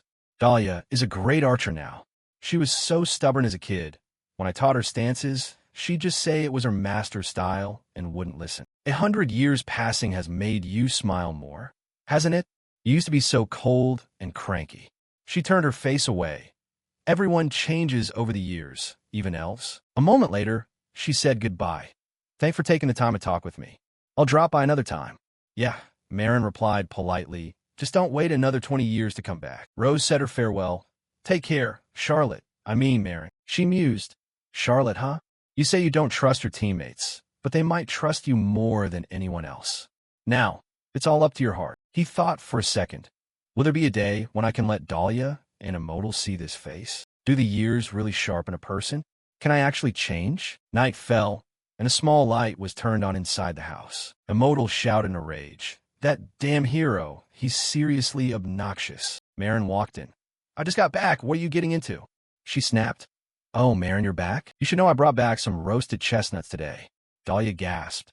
Not those chestnuts from last time again? Marin was curious. So, what happened? Immortal stood up abruptly. Marin, you need to hear this. This morning when I went to the guild's request board, that damn hero guy snatched the exact mission I was about to take. Not only that, he framed me for breaking the rules. When I pulled out the evidence, he just said, Hasu's image and voice kept echoing in Haida's head.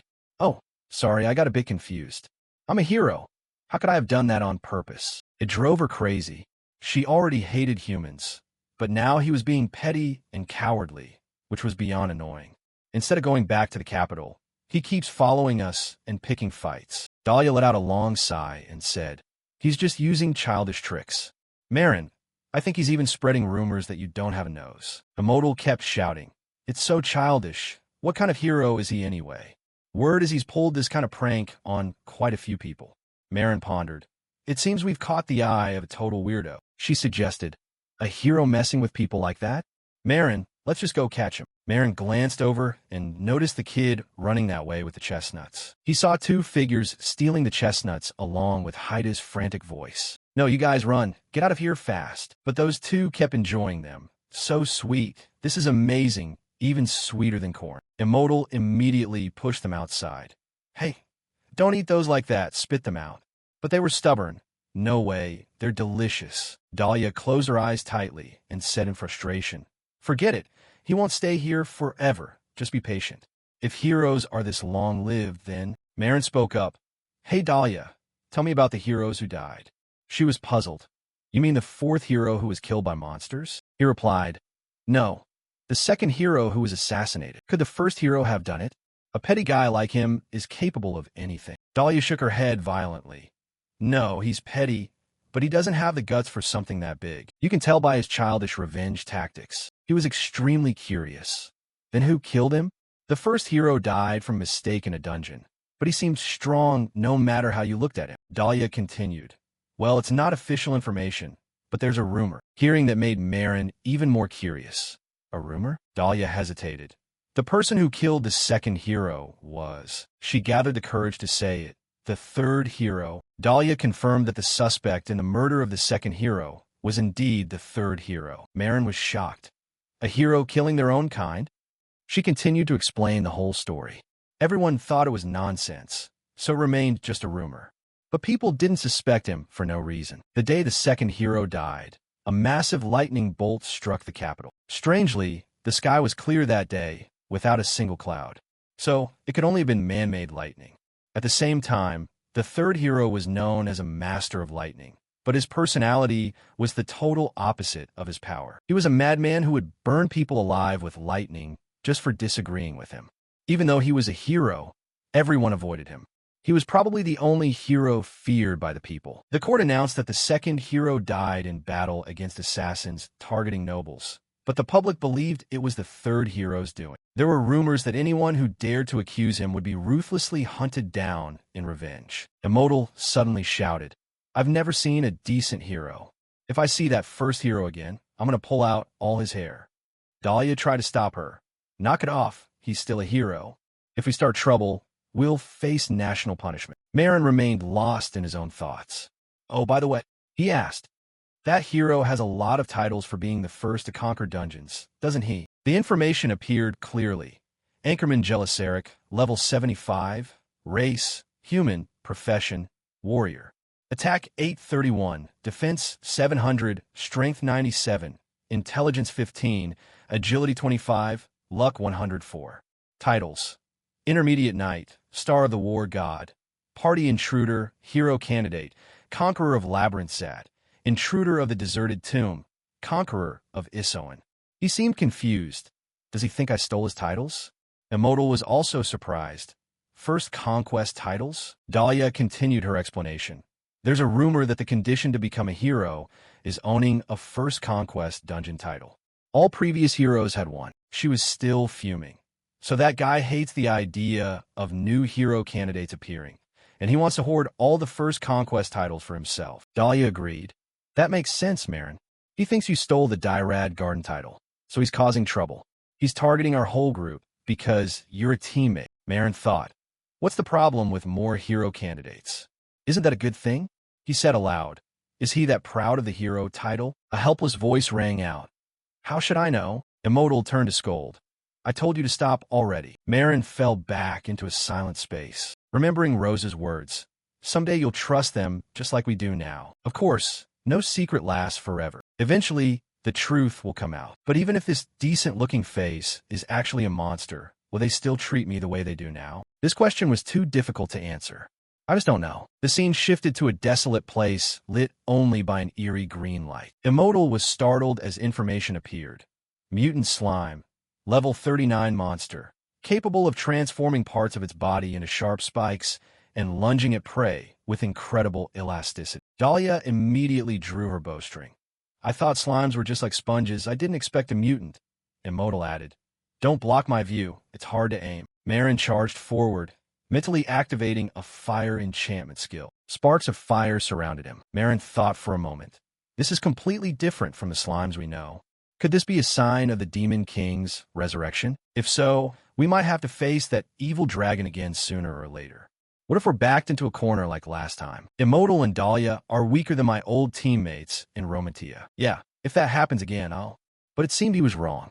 Sudden screams rang out. Get out of the way, you idiot! Dahlia signaled with her eyes. Now's the time, Immortal said with a determined look. If you don't want to get burned, move. The flames erupted violently with the incantation. Flamma Inferos. Immortal asked with a strange look. Is anyone hurt? Dahlia was frantic with worry. Where's your head while we're in a dungeon? Were you planning on eating slime again? Marin calmly replied. It's not like that. He suddenly froze, realizing something. Marin spoke up. Dahlia, your hand? She said nonchalantly. It's nothing. Probably just a scratch from earlier. Marin fell into thought. Because of me, he muttered. Why did you do that? Dahlia was confused. Do what? What are you talking about all of a sudden? Marin stood there and said sternly, There's no way you should be getting injured in a dungeon of this level. Besides, I'm the one who acts as the frontline shield. Why would you, a sharpshooter, do that? Dahlia asked bluntly. You aren't so stupid that you don't understand, are you? Marin turned his face away. Then why was it just? She sighed and said, I just acted on instinct. You're human, but first and foremost, you're my teammate. Immortal teased. Dahlia just won't be honest. Dahlia shouted. Shut up and clean up the battlefield. Their footsteps quickly faded as they left. Immortal was curious. Marin, ever since you got back from seeing your master, you've been acting a bit weird. Dahlia noticed it too. He even apologized in the dungeon without arguing back once. Marin suddenly spoke up. Oh, sorry for letting you get hurt. Can we focus now? Immortal wouldn't stop prying. What did he talk about with your master to end up like that? I have no idea. Dahlia said irritably. How can you just ask about private matters? Immortal boldly called out. Hey Marin, what's up? Dahlia interrupted. Wait, that sound. There's a monster nearby. Marin quickly drew his sword. A chaotic battle was unfolding nearby. The wounded were retreating while others held their positions. Damn it. Why is there such a strong monster here? Hi, Anon panted. Reinforcements still haven't arrived. At this rate the carriage will. Black flame, in its horrifying form, threatened everyone. A wounded soldier, lying on the ground, called for help. Save me. But the monster brought its hideous face right up to him. Black Flame's sharp teeth were bared. Everyone was stunned. What? Dahlia created a distraction from behind. Over here, you idiot. Immortal coordinated perfectly and launched an attack. The flames erupted, causing Black Flame to shatter into pieces. That's the end of you. But it wasn't that easy. It gathered the small fragments into a form even larger than before. Marin suddenly lunged and destroyed it in an instant. The soldier expressed his gratitude. Thank you, sir. Along with the thought, Was killing such a strong monster really that easy? He continued to show his appreciation. I am truly grateful to you. A dwarf stepped forward and said, I was so worried when the soldiers were in trouble. We survived because of you. He suddenly recognized the dwarf. Immortal also spoke. Marin, did you come to the rescue too? Dahlia added. Usually you only save little kids, right? Marin wondered. I'm the one who should be asking that. Why did you two save humans? It could still be dangerous. Please don't come out. Suddenly, a powerful voice boomed. How impudent. Do you know whose path you were blocking? Everyone knelt to apologize. No, I didn't know you were here. I didn't know. Greetings, Lord Gnome. It turns out you are my benefactors. Marin was dazed, having no idea what was going on. What's wrong with you two? Who exactly is this person? Dahlia and Immortal turned and shouted. Watch your mouth. As a human, how do you not know? This person replied in a warm, deep voice. It's fine. How could he know everything living in a different region? She introduced herself. I am a daughter of the Tata Dwarf Kingdom, a level 2 gold master gnome. Darkness enveloped the entire small town as stars twinkled in the sky. Dahlia panted with exhaustion. I thought they were just dwarves. I never expected Princess Gnome herself to show up here. Marin was curious. Who exactly is this gnome person? A sharp voice shouted.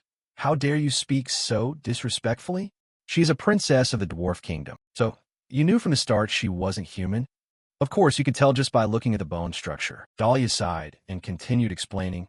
Besides, did you really think I would go out of my way to save a human? Marin thought to himself. No wonder you two charged in without hesitation. I was a fool to hope their humanity was softening. He asked, by the way, where did Immortal go? She replied. Since she's the group leader, she went to the guild to report the situation. Marin told himself, since it involves Princess Gnome, the guild definitely can't ignore it. From the declaration to the incident report, she must be having a hard time. So, she really is an important person? To me, she just looks like a normal kid. Dahlia's face darkened as she yelled, How dare you? How could you say that about Princess Gnome? The dwarf laughed loudly. I know that in the eyes of humans, we just look like children, so you ignore us. Princess Oha Gnome is a full-grown adult. She's married, and even has children. Marin was quite disappointed internally. She already has a family? He calmly continued. Anyway, thank you all again. Thanks to your team, things didn't get worse. If the guards had been hurt, she would have worried endlessly, so I'm truly relieved. Ah yes, a voice rang out from outside. Sorry for keeping everyone waiting. Naga walked in and said calmly. The verification procedures are complete. You may leave now. Gnome spoke up happily. My benefactors who saved me. Please tell me your names. Dahlia seemed scared and trembling. Marin Glace, I see. I will never forget the names of those who saved my life. She continued. The carriage is waiting outside. This way, Princess Gnome. Yes, let's go. Goodbye, my benefactors. Small red objects will suit you all very well. Small red objects. Dahlia finally spoke up. Where's Immortal? Naga replied. We sent Princess Gnome off first as a courtesy. There's still many things to verify, so it will take some time. Nothing we can do then. Let's just wait for Immortal. Yeah. Night settled over the small town. Dahlia paced anxiously. Immortal is taking too long. Marin added. Did something happen? Suddenly, his empty stomach growled loud. Now that you mention it, we haven't had dinner yet. She looked alarmed. What are you going to pull out this time? He took out a bowl of mixed greens. What is that? Mixed greens? This is the first time I've seen you eat just vegetables. Want some? She turned her head away. No thanks. You probably made it from monsters anyway, right? But it looks like it's all just vegetables, not monsters, right? Then give me a little bit. She used a fork to take a small piece of vegetable and put it in her mouth. To herself. There's no way he'd put something weird in a salad, right? What is this? It's actually good. The veggies are fresh and crunchy and go perfectly with the light tartness. I especially like how you used oil instead of salad dressing. This is the best salad I've had since I left the forest. It's rare to see you make something this great. But what is this soft stuff? Marin's answer made her shock drop her plate. Slime. Dahlia trembled. Slime? I didn't have enough ingredients to cook it. I was going to cover it in chestnut syrup like pudding, but since things are bad, I just chose the easiest way and made a salad. Don't worry, most of the vegetables are normal ones bought at the market. Dahlia's face fell. By most, you mean there's still something else mixed in? He continued, I caught a few Piniu Pinius in the dungeon, dried them, crushed them up, and mixed them in. They have a spicy flavor that works as a good seasoning, right? If you use a lot, it gets very spicy, so it's handy for other dishes too. She grabbed his collar angrily. You made me eat monster stuff again? What? Slime? Pinyu. You just said it was good. Why are you complaining now? That's because I didn't expect you to use those monsters. Slimes are almost like animals anyway. What's a big deal? I've told you so many times, it's not a matter of being vegetarian or not.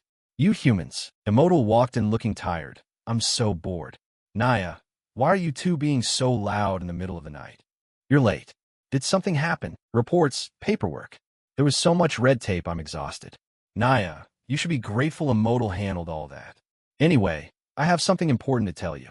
Naya, what's so serious all of a sudden? I, Immortal Cletharoki, have officially been promoted to B-rank adventurer as of today.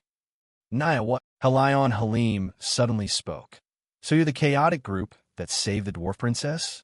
I'm Helion Halim, vice chairman of the union. Is the kid in the middle immortal? She stuttered.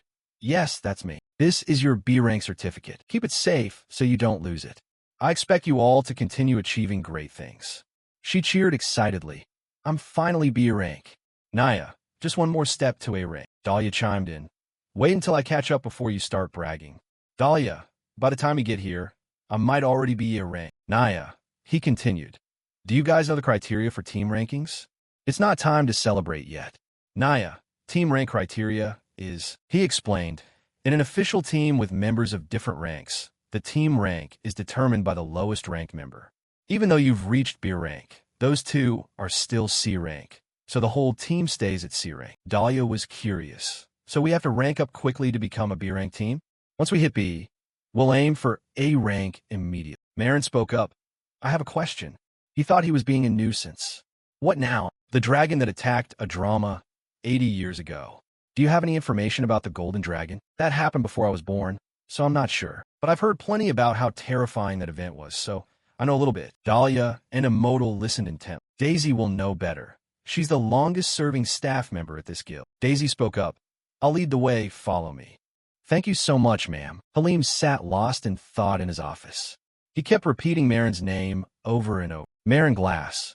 How could someone as strong as him suddenly appear out of thin air? And he's searching for the golden dragon, too. I need to keep an eye on this. Marin asked curiously. Why are you investigating the golden dragon? She replied cheerfully. I'm the one who personally locked the system records for that case. So what is it you want to know? The mad dragon. No. The current location of the golden dragon after the Adrama attack. Is there any information on where it went? Its location? You mean you're asking if it was destroyed or not? At the time, the dragon was reported to have been taken down by adventurers. Marin froze inwardly. It was already destroyed? Marin clenched his fists, trembling as he thought to himself. No way. That mad dragon died a long time ago? Then what about my revenge? What have I been living for all these years? Daisy spoke up. But it seems that information might not be accurate. Marin was curious. What do you mean by that? She continued. The records say it was destroyed, but that was likely just a report based on the situation at the time. During the hunt back then, a massive amount of fire magic was unleashed upon the dragon. But when the flames cleared, it had vanished without a trace. So that means there was no corpse? Exactly. It was as if it never existed. And there were no more attacks after that. So the guild decided to record it as a successful takedown. In Marin's mind, human magic couldn't possibly incinerate a dragon. In other words, his expression turned grim. That mad dragon is definitely still alive somewhere. Is there anywhere I can go to find more information? Information? Perhaps the Thieves Guild could help you investigate. But currently, there is no Thieves Guild in Adrama. If we're talking about the nearest major guild, it will be Forgotten. They only have one branch, so they don't move around. A glimmer of hope sparked in Marin's heart. Daisy explained. It's a place that serves as a home for adventurers in the middle of the remote wilderness. However, because the monster levels in the West are quite high, the guild restricts entry and exit. You can't even accept missions in the West unless you're at least B rank. A place so dangerous that the guild has to control access. Right, if I can get to the West, I'll be able to find information about that mad dragon. To do that, I have to reach B rank first. A few days later, at the Helion Halim Guild Hall, the three of them, Dahlia, Immortal, and Marin, walked in. Anger was written all over the faces of the crowd, and hushed whispers broke out. That group is here again. This is the third time today. I heard they took on nearly 10 missions just last week. Thanks to them, the market is flooded with orc and harpy parts, causing prices to plummet. How can they do so much in such a short time without any rest? She spoke irritably. Please check the mission items. Yes, please wait a moment. Dahlia sighed. Marin's eating habits drain my spirit even more than back-to-back missions. I agree. Even yesterday, he tried eating 10 different types of slimes and ended up with every debuff imaginable. And yet, he was still eating while they were still wriggling. As Marin expected, slime salad is still the best after all. Dahlia continued. Not only is he not sorry, but the scary part is he seems to be planning which monster to eat next. Immortal, can't you learn a debuff clearing skill faster? That seems pretty necessary now. Naya, the manager said cheerfully. Thanks for waiting. The verification of all mission items is complete. You all did a great job. Immortal summoned a system window. Then here are the rank-up applications for 2 of our members and the team rank-up form. Dahlia remarked, You did that fast this time. She bragged happily. I had it all ready to submit the moment we got back from the dungeon. Did you hear? There's a festival starting soon. Naya, are you curious about the festival held every summer? That's right, it's going to be lively for 2 whole weeks. Geez, they do this every year?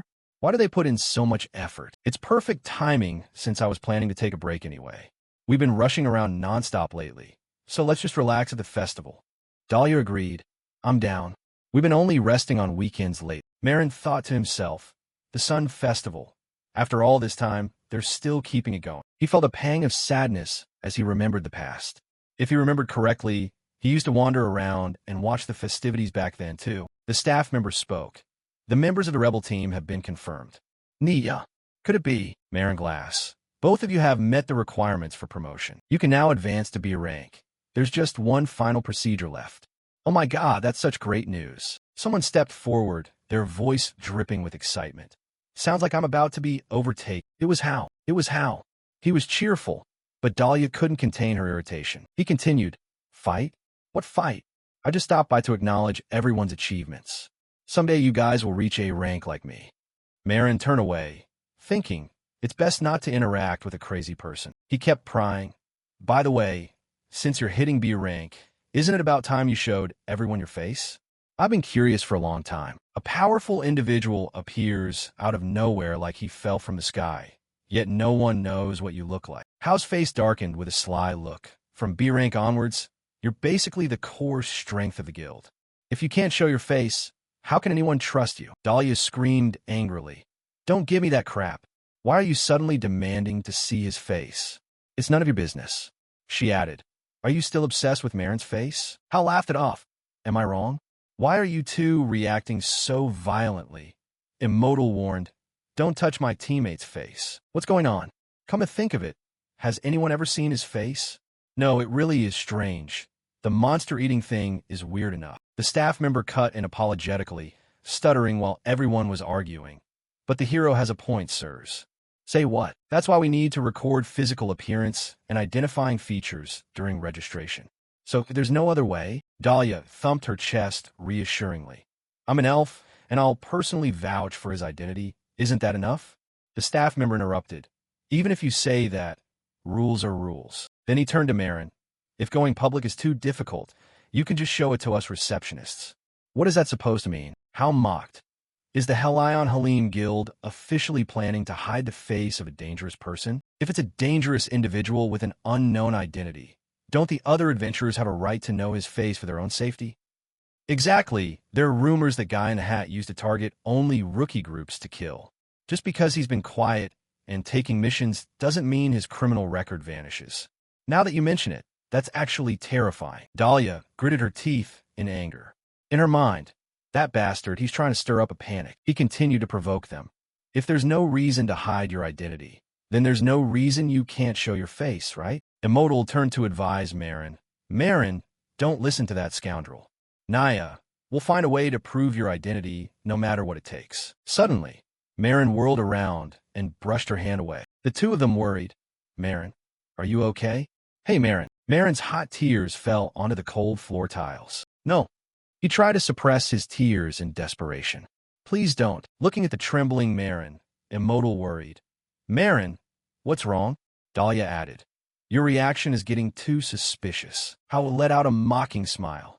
Even after all this, you still won't show your face? I'll have the press corps investigate you to see how exactly you got that kinslayer title. Maybe you're actually a dangerous criminal. Marin suddenly bolted outside, leaving everyone in shock.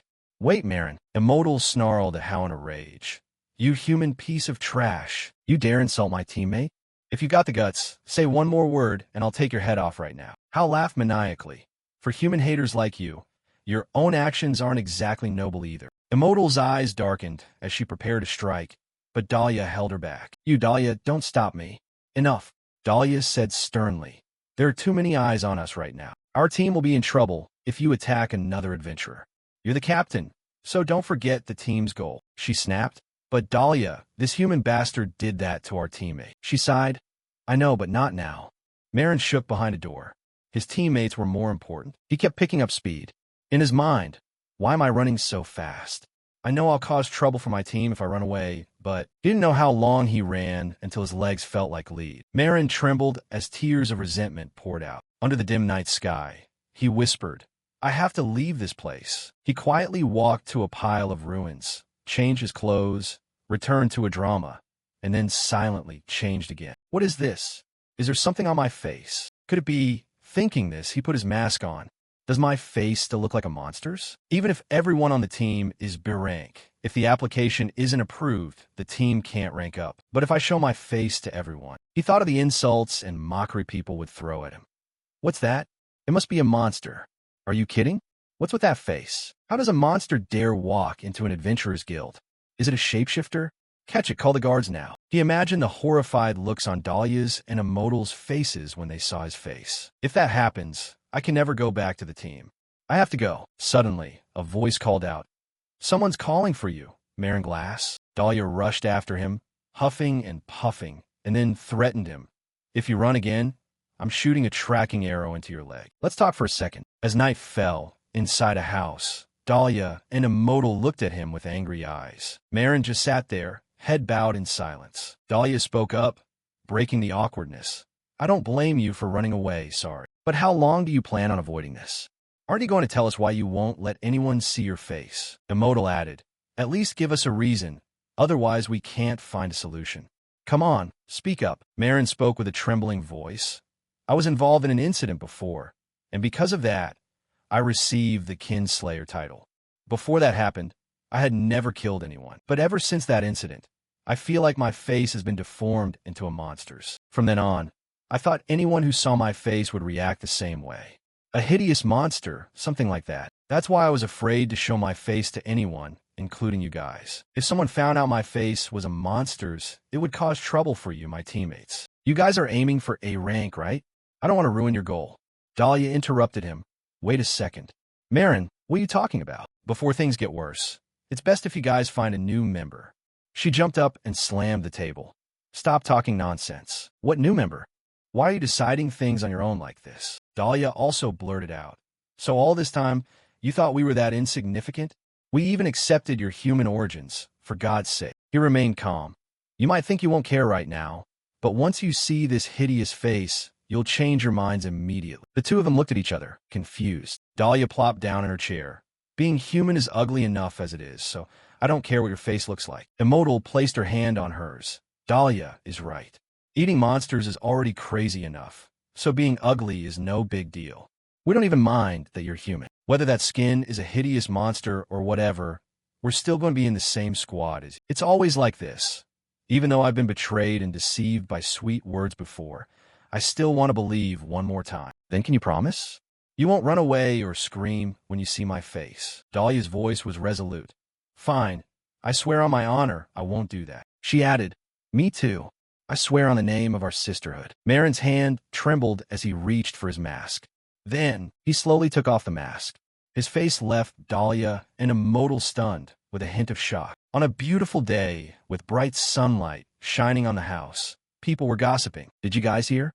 That adventurer who ran away yesterday is going to reveal himself.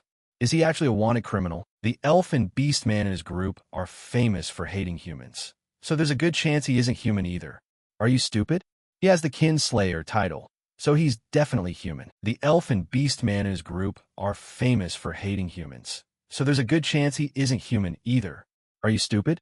He has the kinslayer title, so he's definitely human. Everyone chimed in to praise him. If the hero said so, then it's probably true. He gave a triumphant smile. In his mind, idiots, what does his race matter? The point is he's a murderer with a record. Hey, there must be a reason he hides his face and ran away. If I can sway public opinion, he'll be boycotted and forced to leave. It'll make sure he can never set foot in this guild again. Halion Halim spoke up. They're blowing a small thing way out of proportion. They should spend that energy completing missions instead. Naga asked worriedly, but is this really okay? Setting aside Mr. Marin's personal issues, the rebel group is full of promising adventurers. They are a team with great potential. Even with the rumors about his past, their teamwork is excellent. He tapped on the desk. If that bond is broken, if he really can't show his face, it's fine. Do you know why people choose to be adventurers instead of mercenaries? Because adventurers have something called trust. Because of that, they're treated as living shields in wars or large-scale dungeons. Unlike mercenaries, although their combat skills might be lower, they are more versatile.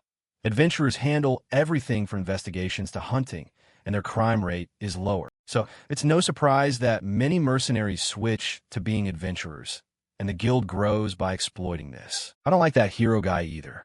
But the kinslayer title, the habit of eating monsters, and the identity of an unknown powerhouse. There are too many reasons why we can't intervene to stop that arrogant hero. We can't lose the guild's credibility just to recruit one promising individual like Marin. She cried out, "They're here. The rebel group has arrived." People whispered, "They dare show their faces here so blatantly? If they were going to come here publicly, why did he have to run away yesterday?" The staff member asked Marin worriedly, "Are you okay?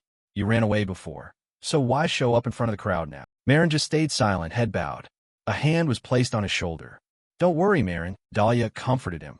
"We said it was fine yesterday. Just trust us," he said softly. "All right." His hand trembled as he reached for the mask. White hair fell from inside the mask. Crash!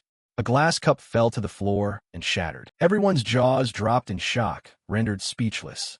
What? How? Who was sneering a second ago?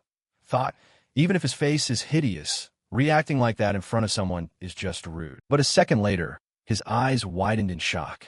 Behind the mask was Marin's handsome face. No way. How could a face like that be under that mask?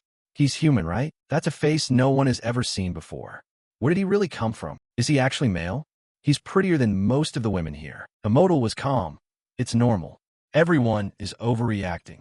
Dahlia added, "Did you forget about last night?" Recalling last night, when Marin took off his mask, looking embarrassed. Sorry. Both Dahlia and Immortal froze. It probably looks terrifying, doesn't it? Sorry for making you see such a horrific face. She walked over, grabbed the mask, and threw it hard onto the ground. Marin was completely confused. Immortal spoke with a tremble, turning to shoot him a sharp glare. "If you ever dare deceive people by hiding behind that mask again, I'll smash your damn head in." Marin touched his face. "Is it really that bad?" "Naya, what? Bad? You call a face like this bad? You bastard." Dahlia rushed over to stop her. "Immortal, I know you're angry right now, but please calm down. With a face like that, how could you think you look like a monster?" Marin explained. "I occasionally recall that event, so I tend to get absent-minded. My memories are so chaotic that I couldn't even remember what my face looked like at the time. I occasionally recall that event, so I tend to get absent-minded. My memories are so chaotic that even if I try to look in a mirror, that horrific obsession makes me afraid to look at my own appearance direct." In his mind, what if someone recognizes me? Maybe I'll be summoned back to the palace. Back in the present, Dahlia and Immortal were scolding the people staring at Marin. "Hey kid, what are you gawking at? If you're done looking, then get lost, you rude brat. You people dare compare my teammate to a bunch of commoners. Typical human behavior I hate so much. Just want a little peek, why all the fuss? So stingy. What does the hero think? Where's the hero? He was just standing right here, in a deserted alleyway." Hal punched the wall in a rage. "You dare look down on me. A hero." Someone walked up and shouted, "What the hell are you doing? How dare you smash a wall like that? Judging by your clothes, you look pretty loaded. Hey, hand over the cash." With one blow, Hal knocked the man to the ground. Why did he hide his face so tightly under that helmet? Even though he was shunned because of the kinslayer title, he gritted his teeth. I see. This was a trap he had set for me from the start. After stealing my title as the first to conquer the dungeon, now he wants to ruin my status and reputation as a hero too? Useless trash, crawling along. A person in black appeared behind him. Is the hero finished? He turned back with a calm smile. Let's return to the royal capital immediately. And make sure you handle that thing too. Just a madman who dares swing a sword at a hero like me. Understood. We'll prepare the carriage as soon as we've cleaned up. Well, I understand your dark plot now. You want to steal my illustrious and perfect reputation, don't you? I'll show you what happens when you dare oppose a hero. You will definitely regret this. At the New Sun Festival. It's a traditional festival in a drama that takes place when spring arrives. The sound of lively music echoed along with passionate dances under the bright golden sun. The festival is also famous for countless drama delicacies, the most prosperous commercial center in the region. Cheers! Everyone cheered with excitement. It's been a long haul. Now we have to eat and drink to our heart's content. Dahlia was confused to see Marin staring at the food without saying anything. Anyway, what's with your face? She asked curiously. Is it because everyone was treating him like a mannequin in a clothing store earlier? This outfit suits you perfectly. Try it on now. What if we pair it with this coat? Making someone change clothes for 3 hours straight without a break is just too much. Dahlia, you look like you're possessed. It's creepy. Marin glanced at the shopping bags behind her. I don't need this many clothes. Dahlia snapped. What? You think I'm going to let you keep wearing those rags? With that face, you have an obligation to dress more decent. She sighed. I completely agree. Marin, you should wear decent clothes. Marin's cheeks flushed deep red. In his head, he thought, why does it feel like I'm the one in the wrong here? Come to think of it, how long has it been since I took off my helmet to just walk around town? Everyone burst into applause the moment they laid eyes on Marin. That guy is so handsome. Where? Let me see, she continued. There's a festival going on, after all.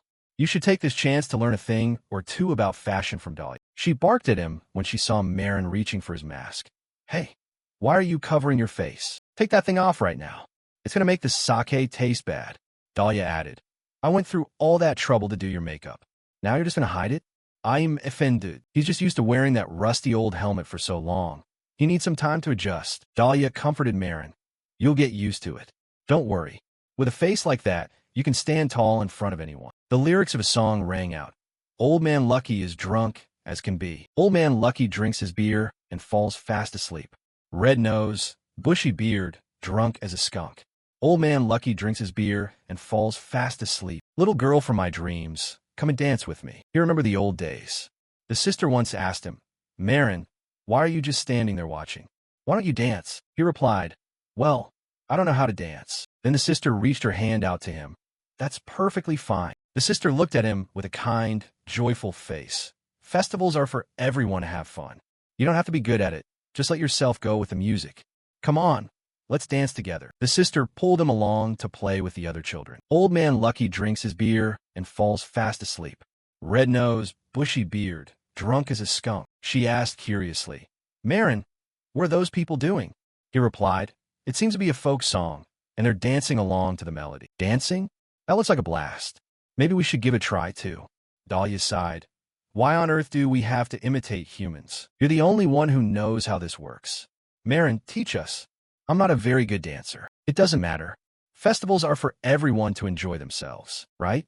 I don't know how things are in a drama, but that's how we do it back home. Marin felt a sense of familiarity hearing those words. Hurry up.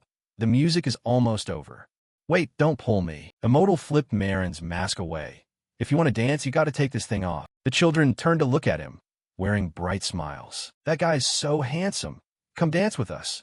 You're so pretty. A century-long void he hadn't even realized was now slowly being filled. I wonder what kind of delicious food I should try tomorrow. Everyone praised Marin in unison.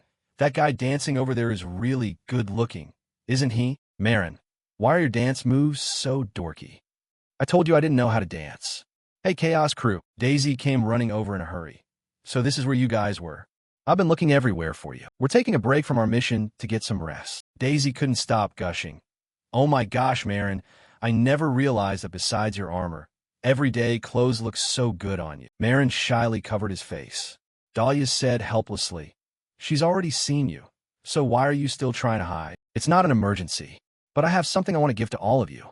What's this? Actually, there's a special mission specifically for your group. A mysterious space appeared. A hand was quietly washing a pair of feet. The woman sitting in the center appeared to be quite powerful. She whispered something softly. The other person exclaimed, "All right." The man spoke up. "Beautiful lady, I have found the location and even have the portrait of the person you requested." The girl flashed a delighted smile. "Oh my, that was efficient. Hand it over, let me see." A gemstone was brought forward. The girl gently touched it, and Marin's face immediately appeared. "Finally found him. Wonderful. Give the informant the reward as promised. And prepare a carriage and a magnificent dress for me. I will go there myself, to the place where he is, in the northern part of the continent, a highland region where rugged mountain ranges stretched out endlessly. Yet, even on this barren land, people still live." The wooden carriage wheels came to a halt, and a voice called out, "We've arrived. Please, everyone step down." The person on the carriage slowly stepped down. Marin and his teammates looked ahead, wondering. So this is it? In the mining village of Teorik, Immortal's small ears suddenly caught a sound. Then both she and Dahlia clutched their heads, grimacing. "It's too loud. What's with all this clanging metal? My ears are about to go deaf." Immortal glanced over at the glowing forge. Furnaces were burning everywhere, and the air was thick with black smoke and dust. "It's hard to breathe," Dahlia wondered. "This is a mining village, so why is it full of blacksmiths?" The two of them had a headache from the noise. The festival had just ended, and they already had to go to work in the northern continent. "I wanted to rest a bit longer." "Who is it anyway? Who sent a private request right after we just hit B-rank?" Marin just stood there quietly, reading the paper in his hand. Private requests were a system usually reserved for high-ranking nobles of the Morgano Gold Workshop. Never heard that name before. Are they rich enough to place a private request? Plus, after moving up in rank, we've just been resting. We're not even famous. I hope they're not going to make some ridiculous demand. He led the way to a spot and looked up. According to the map, this should be the place. The massive house radiated a mysterious aura. Immortal raised her hand and knocked a few times on the wooden door. "Excuse me, is anyone there?" "With a chaos crew." But the thunderous roar of the forge drowned her out, and there was no response. She began to lose her patience. "I'm going to knock harder so they can't hear us." Dahlia quickly stopped her. "Don't. If that door breaks, who's going to pay for it?" Immortal threw a fit. "It's so loud. How else are we supposed to call them?" Dahlia stood by. "Try to reason with her. Just keep knocking. I'm sure someone will open up. Or maybe we should just open the door and walk in." Suddenly, Marin noticed a small square panel on the side. "This looks like a doorbell, no matter how you look at it." He reached out and pressed the blue diamond-shaped gem in the center. Immortal was stunned. "Marin, what did you just do?"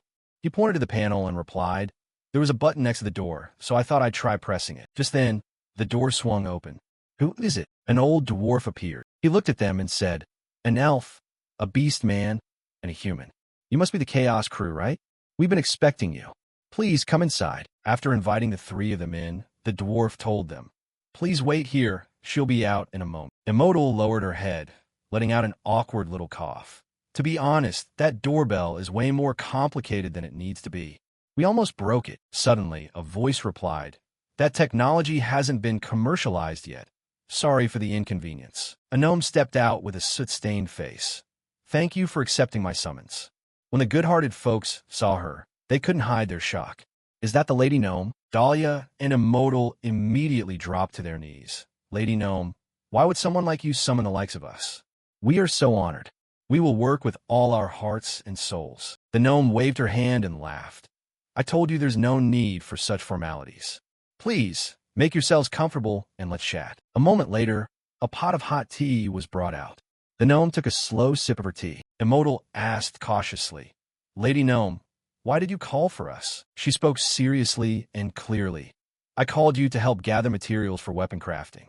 While looking into it, I discovered that Helion Halim allows for direct requests here. That's when I learned about private requests, and among the groups available for assignment, I saw a familiar name, so I called you right away."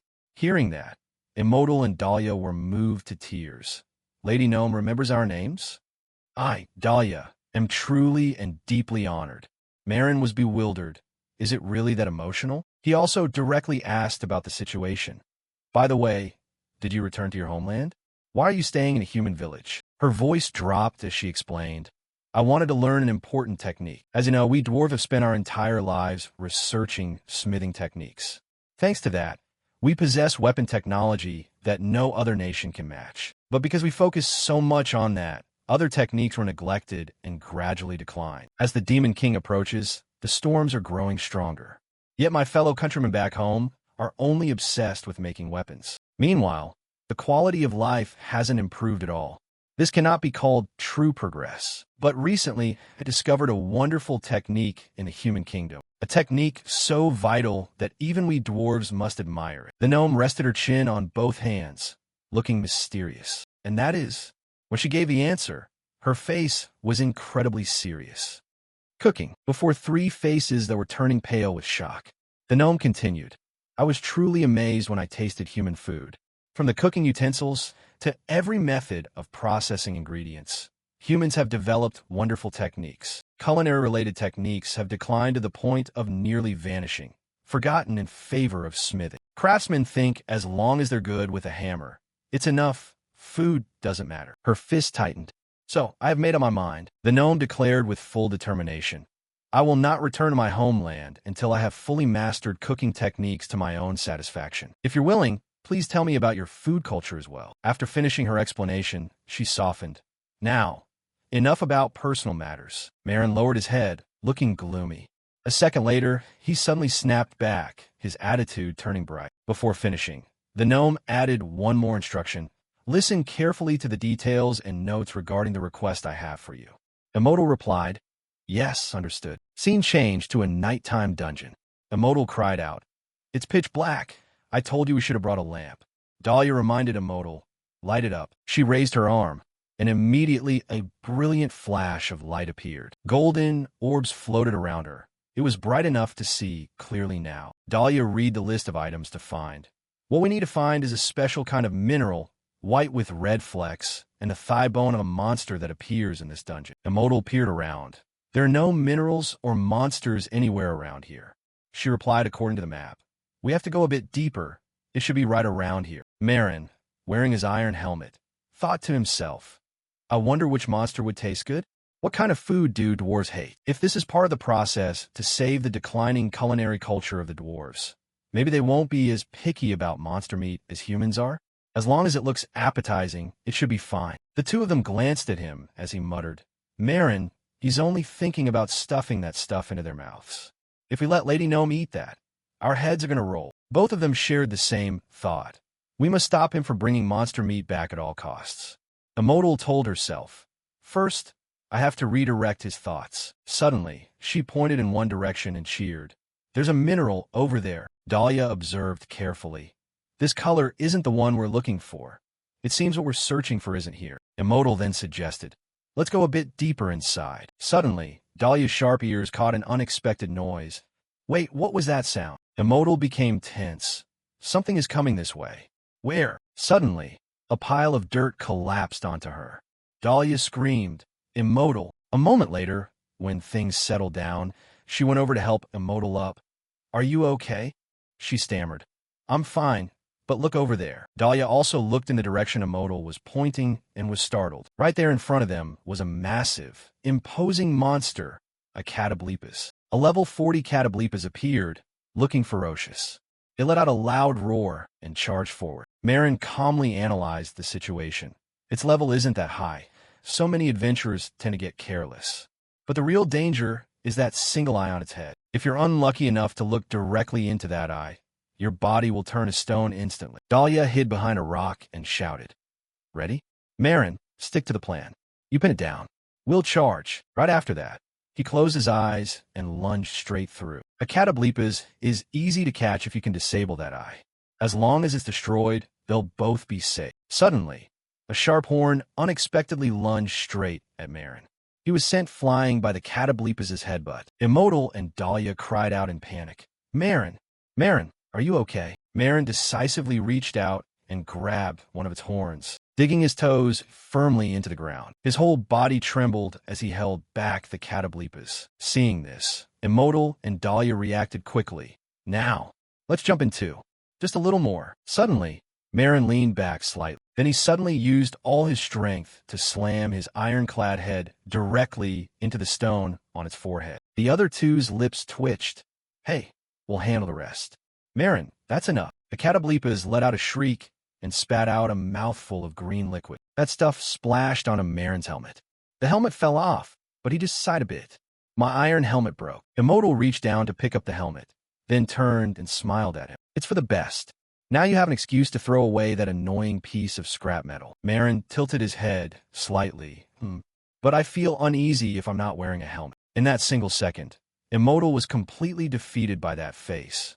She frantically clutched her head and groaned as she looked at him. I feel incredibly guilty. Like I've done something terribly wrong. Nia, Immortal turned and asked, Dahlia, do you feel fine looking at Marin's face like that? She hummed, yeah. Thinking about how he took down the monster alone, Dahlia said, no matter what his face looks like, he's still the same on the inside. Even if he is that handsome, it's still a bit much. Immortal nodded in agreement. Yeah, you're right. She glanced at Marin, thinking to herself, who would have thought someone with a face like that would eat monsters? Meanwhile, he was still examining the parts of the Catablipas. I'll prepare enough for a meal right now and pack the rest away. Its charge was pretty strong, so the hind legs must be good meat. Very quickly, the giant carcass was turned into a large slab of meat. Dahlia and Immortal were still in shock. Why are you always stuffing weird things into your mouth? Even the smell is dangerous. Are you seriously going to eat that? Marin poured some liquid onto the meat. Catablipa's blood is extremely poisonous. I'll use an antidote on the meat to detoxify it, then cut it into bite-sized pieces. The raw Catablipa's meat looked quite suspicious on the outside. He held up a piece and looked at it closely. It's softer and moister than I thought. I figured the hind leg would be as tough as harpy meat. Dahlia reminded him. Hey, Marin, did you forget Catablipa's blood is super toxic? He replied calmly. It's fine. I've already soaked it in antidote. Immortal expressed her disgust. Antidote or not, that doesn't look like something anyone should be eating. Marin didn't pay any mind and popped a piece into his mouth. Who knows? Maybe it's as sweet as fruit. As soon as he tasted it, he couldn't help but be surprised. Marin was lost in the aftertaste. The flavor was definitely like beef, but the texture was like fish with marbling like a freshly caught salmon. He hadn't expected this new experience to be so amazing. It melted on his tongue without much chewing. He didn't realize it was that soft. This meat would make a great steak. Seeing his expression, Immortal felt a bit tempted. This is dangerous. It looks delicious. But regardless, it wasn't something she should eat. Dahlia quickly warned her, Don't be fooled, Immortal. Don't fall for that face. She looked at his satisfied expression. With a face like that, anything he eats would look good. Dahlia felt a chill. The power of looks is truly terrifying. Marin continued to cut more. I'll grill the rest. A monster whose meat tastes like fish. How strange. Suddenly, his face went pale. Blood began to drip from the corners of Marin's mouth. You have been poisoned. Seeing him collapse, Immortal ran over. I knew it. She scolded him while applying the antidote. You idiot. Don't you ever learn? Marin's whole body shook. So the toxicity was so strong that a normal antidote wouldn't cut it. Suddenly, he looked up and saw an information panel. The text on it read, New skill, pain resistance, passive. Reduces sensitivity to pain and increases endurance. Effect has a certain chance to resist pain states and decreases the likelihood of losing consciousness because of it. After feeling a bit better, Marin turned to her and said, Thanks, Immortal. More importantly, I just got this skill. Immortal was surprised. Pain resistance? Dahlia sighed helplessly and explained, That skill is already in the guild records. Everyone has it. To get it, you just have to self-harm enough times, actually cause yourself real pain. Hearing that, he was stunned. So my whole eating monsters thing counts as self-harm? Immortal clenched her fist. Now you're surprised? Hey, do you have any idea who I had to learn status cleansing magic for? Dahlia quickly changed the subject. If you're okay, get up. Let's go back to hunting for her. Or after that, the three of them returned to the house. We're back. You guys are back early. Put the stuff over here. It was the same dwarf who greeted them. Lady Gnome is busy with important business. Please wait a moment. Immortal sat with her legs crossed. The mission ended so fast, but this workshop is so boring. I'm so bored. While she was bored, she suddenly smelled something. By the way, We haven't eaten yet. This smell is... Looking at the plate of golden fried chicken on the table, they exclaimed in shock. Is that deep-fried harpy? Dahlia put on a serious face and lectured him. Are you crazy? How dare you bring such a jinx thing into Lady Gnome's workshop? Marin replied nonchalantly. Like a modal said, we haven't eaten anything, so we're starving. The modal was also hungry, so she defended him. Lady Gnome also said it would be a while before she came back. As long as she doesn't find out, it's fine. Hurry up and eat before we get caught. Seeing him hold up a piece, she began to drool. Marin pushed the plate of chicken toward a modal. Want some? I really want it, but... She still acted coy. Since you're insisting so much, I guess I'll reluctantly accept. As soon as she took a bite, Immortal was in heaven. This is amazing. The batter just melts in your mouth. The seasoning is so rich, the meat is soft and sweet, and it's got that irresistible chew. Dahlia trembled with anger.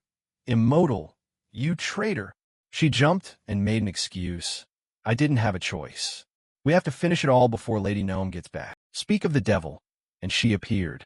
What are you planning to finish before I get back? Seeing the plate of chicken, the gnome asked. Did I take too long? Are you guys hungry? What kind of dish is that? Both of them immediately started stammering. Lady Gnome, it's nothing at all. She obviously didn't believe them. Or did you cook that dish yourselves? Immortal quickly denied it. No, not at all. How could I ever eat something so horrifying? But the gnome wouldn't let it go and held out her hand. Now I'm even more curious. Give me a piece of that. Immortal and Dahlia froze. She said expectantly. Is that part of human food culture? I can't wait any longer. Immortal and Dahlia hurriedly refused the gnome's request. Lady Gnome, you mustn't eat that disgusting thing. Please, I beg of you. Please retract your order. To let your noble mouth taste something so lowly would be... Her whole demeanor immediately slumped. This was so insolent. Children of the sun and the world tree. Do you think you can stand in the way of my will? The two of them trembled for a moment. It's not that we would ever dare to disobey you, Lady Gnome. Ignoring the protests, the gnome decisively put a piece of chicken into her mouth. Immediately after, the gnome's eyes suddenly widened. She showered the dish with praise. Crunchy on the outside, soft and warm on the inside. With every bite, the juices rush out, filling my mouth with the natural sweetness of the meat. And then, the richness of the fat blends perfectly with the well-balanced seasoning. This flavor far exceeds the dinner I had with that count. Marin was also quite surprised. A member of the dwarven royalty must have tasted every delicacy imaginable. And yet she's praising monster cuisine like this? The gnome asked curiously. It's not like I've never been treated by the nobility. So, what animal is this meat from?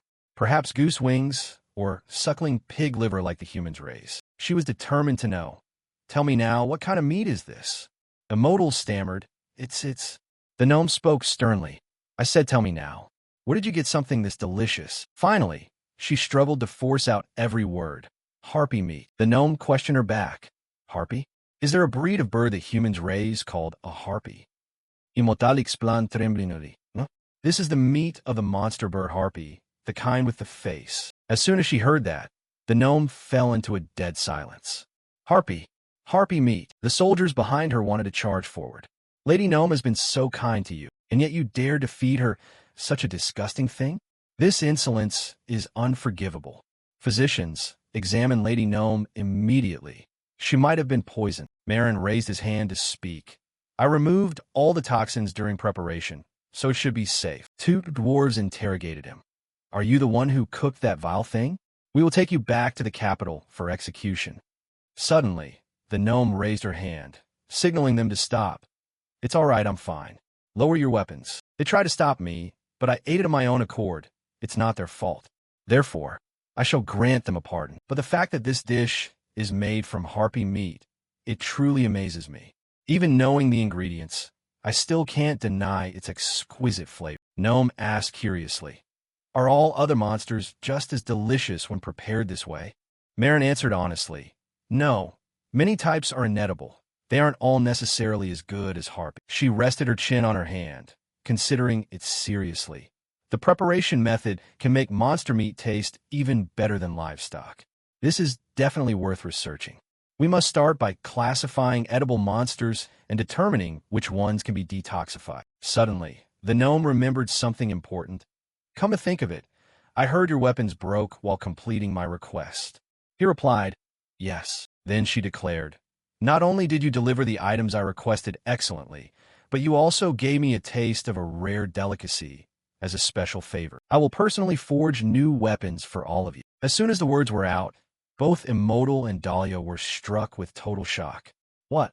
Lady Gnome herself? That's unbelievable. This is such a massive honor. But she added a condition. From now on, I want you to teach me everything there is to know about monster cuisine. Hearing this, the two of them turned back to look at Marin with tense expressions. Then he calmly accepted. As you wish, Lady Gnome. Scene changed to the shared house. Daisy happily announced. Request confirmed. Congratulations on completing the mission. Immortal and Dahlia were beyond excited. Lady Gnome is going to forge our equipment with her own hands. Is this a dream? In my 116 years as an adventurer, to finally receive an honor like this. She turned her head and let out a sigh as she looked toward Marin. He was focused on dripping a single green drop of potion onto a slab of meat as he explained. That gnome girl is interested in monster cuisine too, right? That's why I'm researching it. Dahlia was speechless before shouting loudly. Don't bring that disgusting stuff out in public, Marin replied.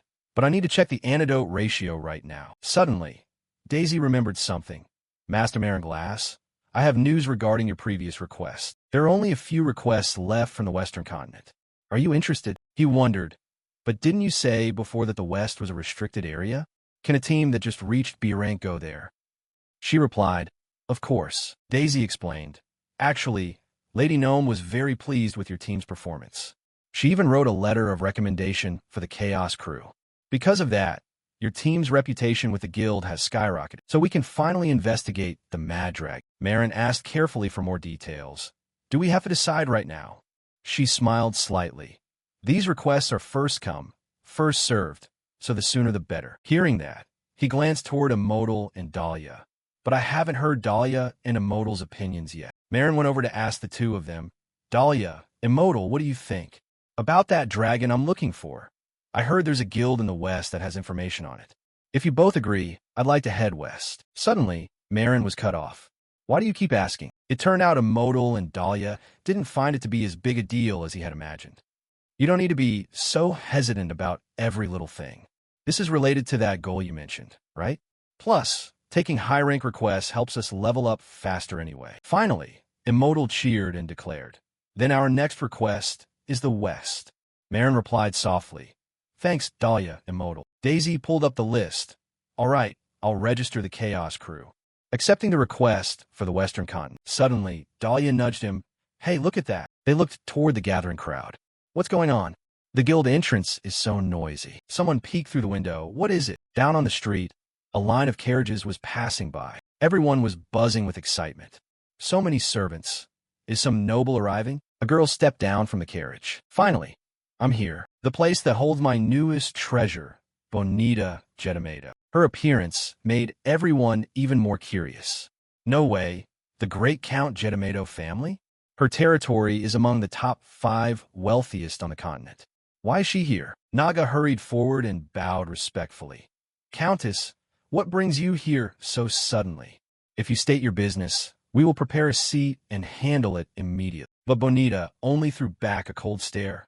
Out of my way, you commoners. I have no business with you today. Seeing her approaching, Marin's group muttered. That noble seems to be heading right for us. What would a noble want with us anyway? Sure enough, she stood right in front of him. Bonita evaluated him without hesitation. Seeing you in person is even better. You're worth even more than I imagined. Bonita evaluated him without hesitation. Seeing you in person is even better. You're worth even more than I imagined. Marin thought to himself. This situation feels strangely familiar. Dahlia was the first to speak up.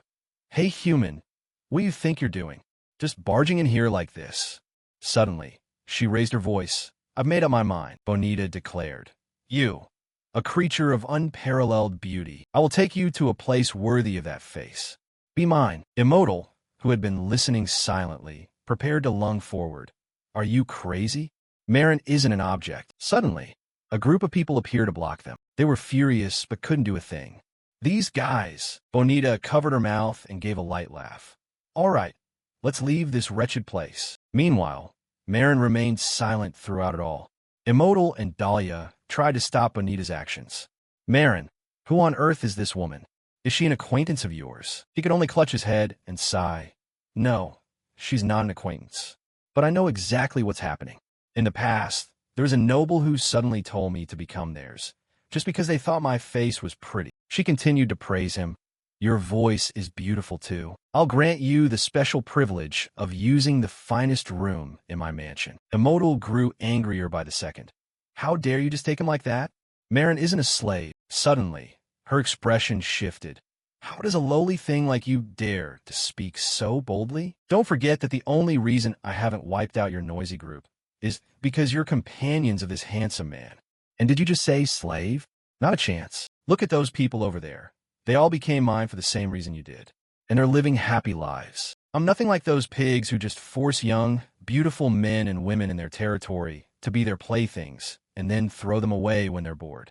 Even though they are still in the prime of their youth, I always pay a fair price and absolutely never use cruel violence. If you become mine, I guarantee you'll live a life without a single worry about food or money. I'll even pay you several times more than a regular maid. Beautiful things deserve to live in luxury. Marin squinted slightly, trying to remember. Why do I feel like I've heard this offer somewhere before? He suddenly blurted out a question. By any chance, is there someone named Messier in your ancestry?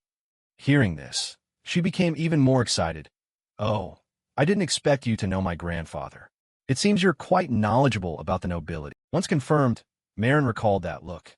Of course I know him. Their methods have always been exactly the same. Bonita urged, hurry up, let's go. We can talk about your wishes once we're in the carriage. To her surprise, Marin flatly refused. I declined. She didn't understand. Your only job is to let me look at your beautiful face whenever I'm tired. But he still refuses. I don't want to. Bonita didn't give up yet. You'll be served delicacies and fine cuisine every day, and I'll provide a high-end bath, a soft bed, and even scented skin oils every day. Marin kept his answer the same. Thanks, but I don't need it. This time, she started to panic. You can do whatever you want and still receive a gold allowance. He replied calmly. Even so, I still decline. Bonita's hands clenched so hard they shook. But why? She grit her teeth. What on earth is it with you adventurers that makes you so stubbornly refuse? I'm not even using my noble status to force you. Before this, that guy Ankem or Can or whatever, a hero who was decent looking enough, used the excuse of saving the world or having some important mission to turn me down with all sorts of weird reasons. Bonita suddenly wore a dangerous smile.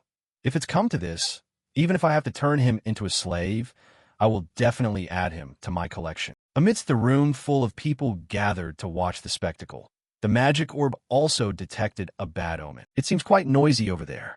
Did something happen? Helion Halim replied. Looks like there's a bit of trouble brewing. Meanwhile, Bonita was still plotting. Looking at the reactions of his companions, they'll definitely resist if I try to take him by force. If I pretend to be attacked and get caught in a scuffle, I can easily frame them as illegal slaves. A giant bear-like man approached Marin. Seeing this, Dahlia immediately shouted, humans truly never change. I won't let you have your way. His hands clenched as he told himself, I didn't want to cause trouble, but I guess I have no choice. But since she's a noble, I'll hold back my strength as much as possible. Just then, a voice cut through. Forgive me for interrupting your conversation. Helion Halim spoke up as a reminder. Even for a countess, causing a scene over personal matters like this is a bit awkward. She covered her mouth and laughed scornfully. Causing a scene? This is just a minor dispute in the process of collecting a work of art. Helion Halim spoke up as a reminder. Even for a countess, causing a scene over personal matters like this is a bit awkward. She covered her mouth and laughed scornfully. Causing a scene? This is just a minor dispute in the process of collecting a work of art. Right after that, the gnome appeared. Bonita's face turned pale with shock. You are. Everyone there was equally shocked. The gnome spoke first. A face I haven't seen before, I assume? I am the daughter of the dwarven kingdom of Tata, the golden master, here a gnome. Bonita performed a formal bow. I am Countess Bonita Gedimato. My lady gnome. Then the gnome began her lecture. Gedimato, the one who built that art gallery? It is indeed very beautiful. I don't hate those who appreciate art. However, I never thought a countess would go so far as to put living creatures in her display cases. Humans are born of parents and cannot be raised like potted plants. Humanity only shines with true value when they are free to pursue their dreams without being imprisoned. Furthermore, these people are my precious benefactors. To try and steal them away without respecting their wishes, Bonita was intimidated into a panic. No, I was just proposing a fair reward. This further displeased the gnome. Are you planning to cause a diplomatic conflict with me? She quickly corrected herself. I absolutely had no such intention. In her heart, she was beyond puzzled. Why on earth is a commoner adventurer being protected by a gnome? Finally, Bonita had to change her plan. Beautiful man, I will specially respect your opinion, but at least let me paint your portrait. However, Marin still wouldn't agree. I don't like it. It feels like I'm being turned into a specimen. She replied petulantly. What? If I don't even get a portrait, I'm not leaving. The gnome advised, calm down now. As a thank you for respecting these people, I will personally craft a golden handicraft for you. Bonita was surprised. A handicraft made by Lady Gnome's own hands? She wore a gentle smile. Of course. Then Bonita snapped her fingers. If that's the condition, then fine. With that, she led her group away. That's enough. Everyone, let's head back. Immortal and Dahlia hurried over to check on him. Marin, are you okay? Meanwhile, Bonita hadn't truly given up, thinking to herself, mark my words. You handsome commoner, no matter how much a gem sparkles, it will always stand out in a crowd. Surely one day you will set foot in the capital. When that time comes, in the name of the noble Gedamato family, I will definitely make you mine. Helion Halim said to the gnome, Thank you for your help, Lady Gnome. She replied, I'm glad everything was settled peacefully. Now, I'll take my leave and get back to work. I'll get in touch with the guildmaster. Marin spoke up to express his gratitude. Thank you for saving us, Vice Guildmaster. But he just ignored it. Thank Lady Gnome. Getting caught between high-ranking figures is what I hate most. After the incident, Immortal and Dahlia planned, maybe we should head west quickly before any other trouble arrives. You're right. With that face of yours, who knows what other disasters are waiting? Maybe you should wear that helmet like before. No way, that's such a waste. Absolutely not. Naga heard this and gave a specific warning. If you're planning to head west, please be careful. The situation there is quite complicated. She wondered, is there a problem? Naga said, the Dagamus Ruin Temple dungeon requested by the gnome is a trap-type dungeon. It requires an understanding of traps and high specialized skills. So, a specialized team was initially sent to investigate.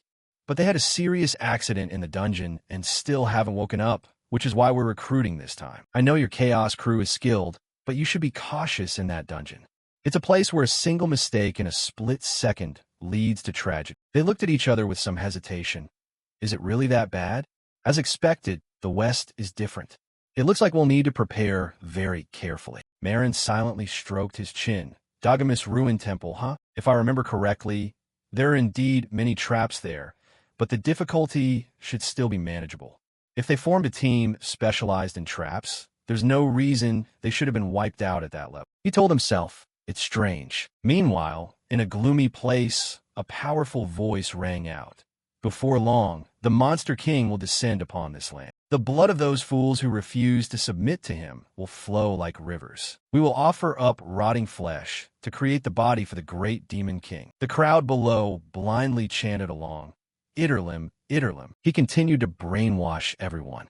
The Demon King's first assistant spoke. When he descends, we must help our comrades who have lost their way. That is why we must press forward without stopping. We will rescue our comrades who have been humiliated by the faithless, those who consider themselves masters of this barren land.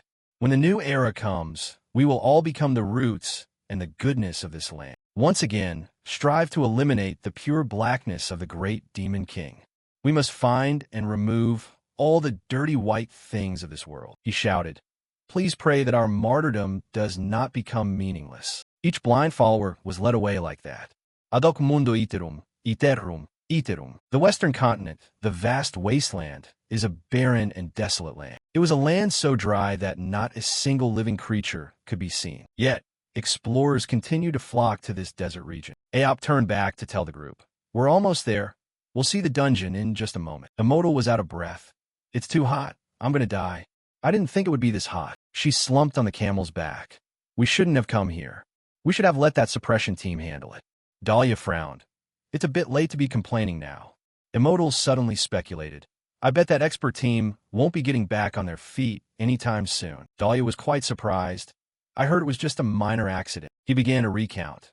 Well, it was indeed an accident during the raid, but it seems the traps the team had scouted beforehand suddenly triggered according to a completely different pattern. The whole team was seriously injured or unconscious, so they need time to recover. But if we leave that dungeon alone while the monsters are increasing, there's a chance the dungeon structure has changed because the monsters are overflowing, so we can't be careless. Aop continued to explain. This is a trap-type dungeon, so progress will be slow, but we have the Professional Association's guidebook, which has compiled all the information on traps they gathered, so don't worry. When we get to the entrance, I'll give it to you. However, Immortal still had a question, but isn't that the same group that gathered the information and then ended up in a coma because of the traps? Dahlia, standing nearby, took the opportunity to explain. Well, in trap-type dungeons, accidents happen very often, even in areas that have been cleared. She continued. The investigation dragged on, and the excess number of monsters might have triggered traps or changed the layout. The two of them continued to exchange thoughts. Come to think of it, I've heard of dungeons where even the terrain changes. Could it be that the number of monsters has increased even while we were on our way here? This time Marin spoke up. According to the guild's last check, it was still fine. Immortal replied. Then we'd better hurry up. Scene changed to inside the dark dungeon. A human head, wrapped in cloth, fell to the ground. Immortal tensely observed the battlefield. No matter how many of these guys we take out, they just keep coming. The guidebook said the monsters were under control, yet there's already a whole pile of them. Suddenly, a flash of light passed right by her, and the mummy behind her immediately collapsed to the ground. Dahlia directed the action. We can deal with that with the Professional Association later. For now, focus on the dungeon. Immortal replied happily. Okay, thanks. Marin had switched to a new iron helmet for the battle. He thought to himself, since we had to get to this dungeon in a hurry, this was just a piece of equipment bought in haste, but it's still better than the old stuff. I wonder when our new equipment will be finished. Before that, Gnome had told them to leave their broken equipment here. We will melt them down and use them as auxiliary materials when forging the new gear. All right, Marin asked specifically. Any idea on when it'll be done? She gave an assuring smile. This is equipment for my benefactors. I can't do a sloppy job. It'll take a bit of time, so when it's finished, I'll summon you back. The three of them held their ground as they fought. Anyway, just as Immortal had feared, the number of monsters was already absurd. It wasn't because the Professional Association provided wrong information. If everything matched the info, the raid wouldn't have dragged on like this. Something was wrong, Dahlia shouted. They just keep coming. Is there no way out of this room? Immortal quickly flipped through the floor map. Look at the pattern on the floor. It says if we move while only avoiding the tiles with blue patterns, we'll be safe. So let's just deal with the ones that come close and push them back. Immortal looked down at the pattern on the floor. Come to think of it, these blue panels. Suddenly, she noticed the number of mummies was increasing. This is bad. They're rushing in from behind. She leaned in close to Marin. Since when did there get to be so many? As I said, just take them down one by one as they approach. The three of them stood shoulder to shoulder, supporting each other. Suddenly, the expression on her face turned to one of shock. It turned out to be because Marin had used his body to charge straight ahead. Immortal cried out in panic. Wait, it said not to step on that color. Immediately after, those mummies were all wiped out. Immortal and Dahlia couldn't hide their amazement. What the hell just happened? The trap only hit the monsters, and it was incredibly precise. Marin took charge. No time to be shocked. We're going to break the encirclement just like this. His boot stepped firmly on a pattern tile, and the scene played out once more. The trap only caught the monsters. Next, it was Dahlia's turn to step on a tile, and the mummies immediately fell into a deep pit. Time passed, and everything became quiet. The three of them breathed a sigh of relief. It seems we've made it out of there. That was almost a descent into hell. Dahlia wondered. But Marin, how did you control that trap? You moved as if you knew exactly how each trap triggered and where they were. Immortal was also curious. Did you secretly get more info on the traps before coming here without telling us? She then countered her own point. But who would sell information that isn't even in the guild's database? But Marin revealed a shocking piece of information. That's because it was cleared 100 years ago. Hearing this, the two of them were stunned. What did you say? 100 years. He stroked his chin thoughtfully. I found it strange. Why would a dungeon that's already been cleared be treated as if it hadn't been? Immortal was confused. 100 years? What are you talking about? Suddenly, he turned around. Oh, right. I only told Dahlia this, that I'm the same age as you two. She shouted loudly. Do you really think I'll believe such a ridiculous story? Marin chose his words carefully. I know it roughly as such. Dahlia had a nod. Honestly, the fact that you know this is pretty suspicious, but right now you're basically the key we need to beat this dungeon. She gave a mischievous smile. You'd better take responsibility. Immortal was equally excited. And tell us everything you know, down to the very last detail. Marin hummed, about to say something when, technically yes, but she quickly pushed him along. Then let's find the treasure first. Let's go. Hurry up. Reaching a wall, Marin reached out and felt around. I'm pretty sure there's a switch around this area. Immortal and Dahlia stood by waiting. Still not open? Are you sure this is actually the entrance? Just wait. It's not that easy to find the entrance to a treasure room, you know? He reached out and pressed a brick, and immediately after, a series of bricks fell away to create a passageway. Just as I thought, a secret entrance. Let's head in right away. Marin looked inside and reminded them. It's very dark in there. Light it up. Immortal reached out her hand to create light. This passage is incredibly long. The three of them walked in one after another. The treasure was located way in the back. After walking for a bit, she felt it was quite strange. A dungeon full of traps, yet there's not a single trap in this secret passage. We're so lucky. Dahlia also realized this. Something's not right. Immortal looked around. What is it? According to her judgment and consideration, there have been mummies all over the place, so I figured there'd be a swarm of giant scorpions too. Yet we've come this far without seeing a single one. It makes no sense. That could mean there's someone else in this dungeon besides us. Marin stood close to the wall and signaled, turn up the light. Immortal did as she was told, muttering under her breath, brighten up. As soon as he saw what was before him, Marin's pupils suddenly contracted. Looking at the room covered in bloodstains, he was bewildered. What the hell is this? The three of them stood silently in the middle of the terrifying room. What on earth was going on here? Dahlia frowned, slightly creeped out by the room. Isn't this some kind of ritual site for a cult? It's hard to believe a maze would have a place like this. I can't believe you used such a creepy place as a secret path. Marin reached out and touched the table's surface. This is the first time I've seen this place too. This used to be a rest area for relaxing after I dealt with the scorpion monsters. Immortal leaned down to touch the matrix drawing on the floor. I feel something very unsettling coming from every direction. I've got goosebumps. It's full of an evil aura. Dahlia went over and flipped through a notebook. According to the records, whoever came here clearly wasn't normal. She read a passage from it. There's a line here that says the Demon King Reborn. Hearing that, Marin was startled. The Demon King Reborn? He thought with some panic. No way. Was this done by that crazy dragon girl? So she's been hiding in a place like this for the past 100 years? Marin said, Dahlia, let me see that book. She passed it over to him. Here it is. Right at that moment, a person wrapped in a red cloak appeared. Who are you? The two of them immediately froze. There was actually someone really in a place like this? That guy suddenly became agitated and was about to make a move. In that case, I'll make you sacrifices. Sac mundo iterum. He unleashed a decisive strike forward. Dahlia grit her teeth and leaned over to provide cover. Fighting in such a cramped room, a huge explosion occurred in the space. In the middle of the chaos, Marin kicked several bricks toward him. He quickly and nimbly dodged them. His teeth grit together. You faithless ones. You dare to come in here. You think those clumsy tricks will fool me? While he was off guard, Immortal took the opportunity to rush forward. I'll burn you to ashes. The cloaked leader was immediately struck by a punch, unable to react in time. He coughed up a large amount of blood, his entire body collapsing into a heap as he trembled uncontrollably. Marin grabbed the opponent's collar, the aura radiating from him, feeling incredibly heavy. Answer my questions. What on earth are you plotting here? But the man laughed like a maniac. Fools like you wouldn't understand. He then proudly declared, this is the divine trace of the ritual to revive the Demon King. Marin was slightly startled. A sacred ritual? The man continued to chant, Some time ago, a subordinate of the Demon King told me that I needed a noble sacrifice for the Demon King's return.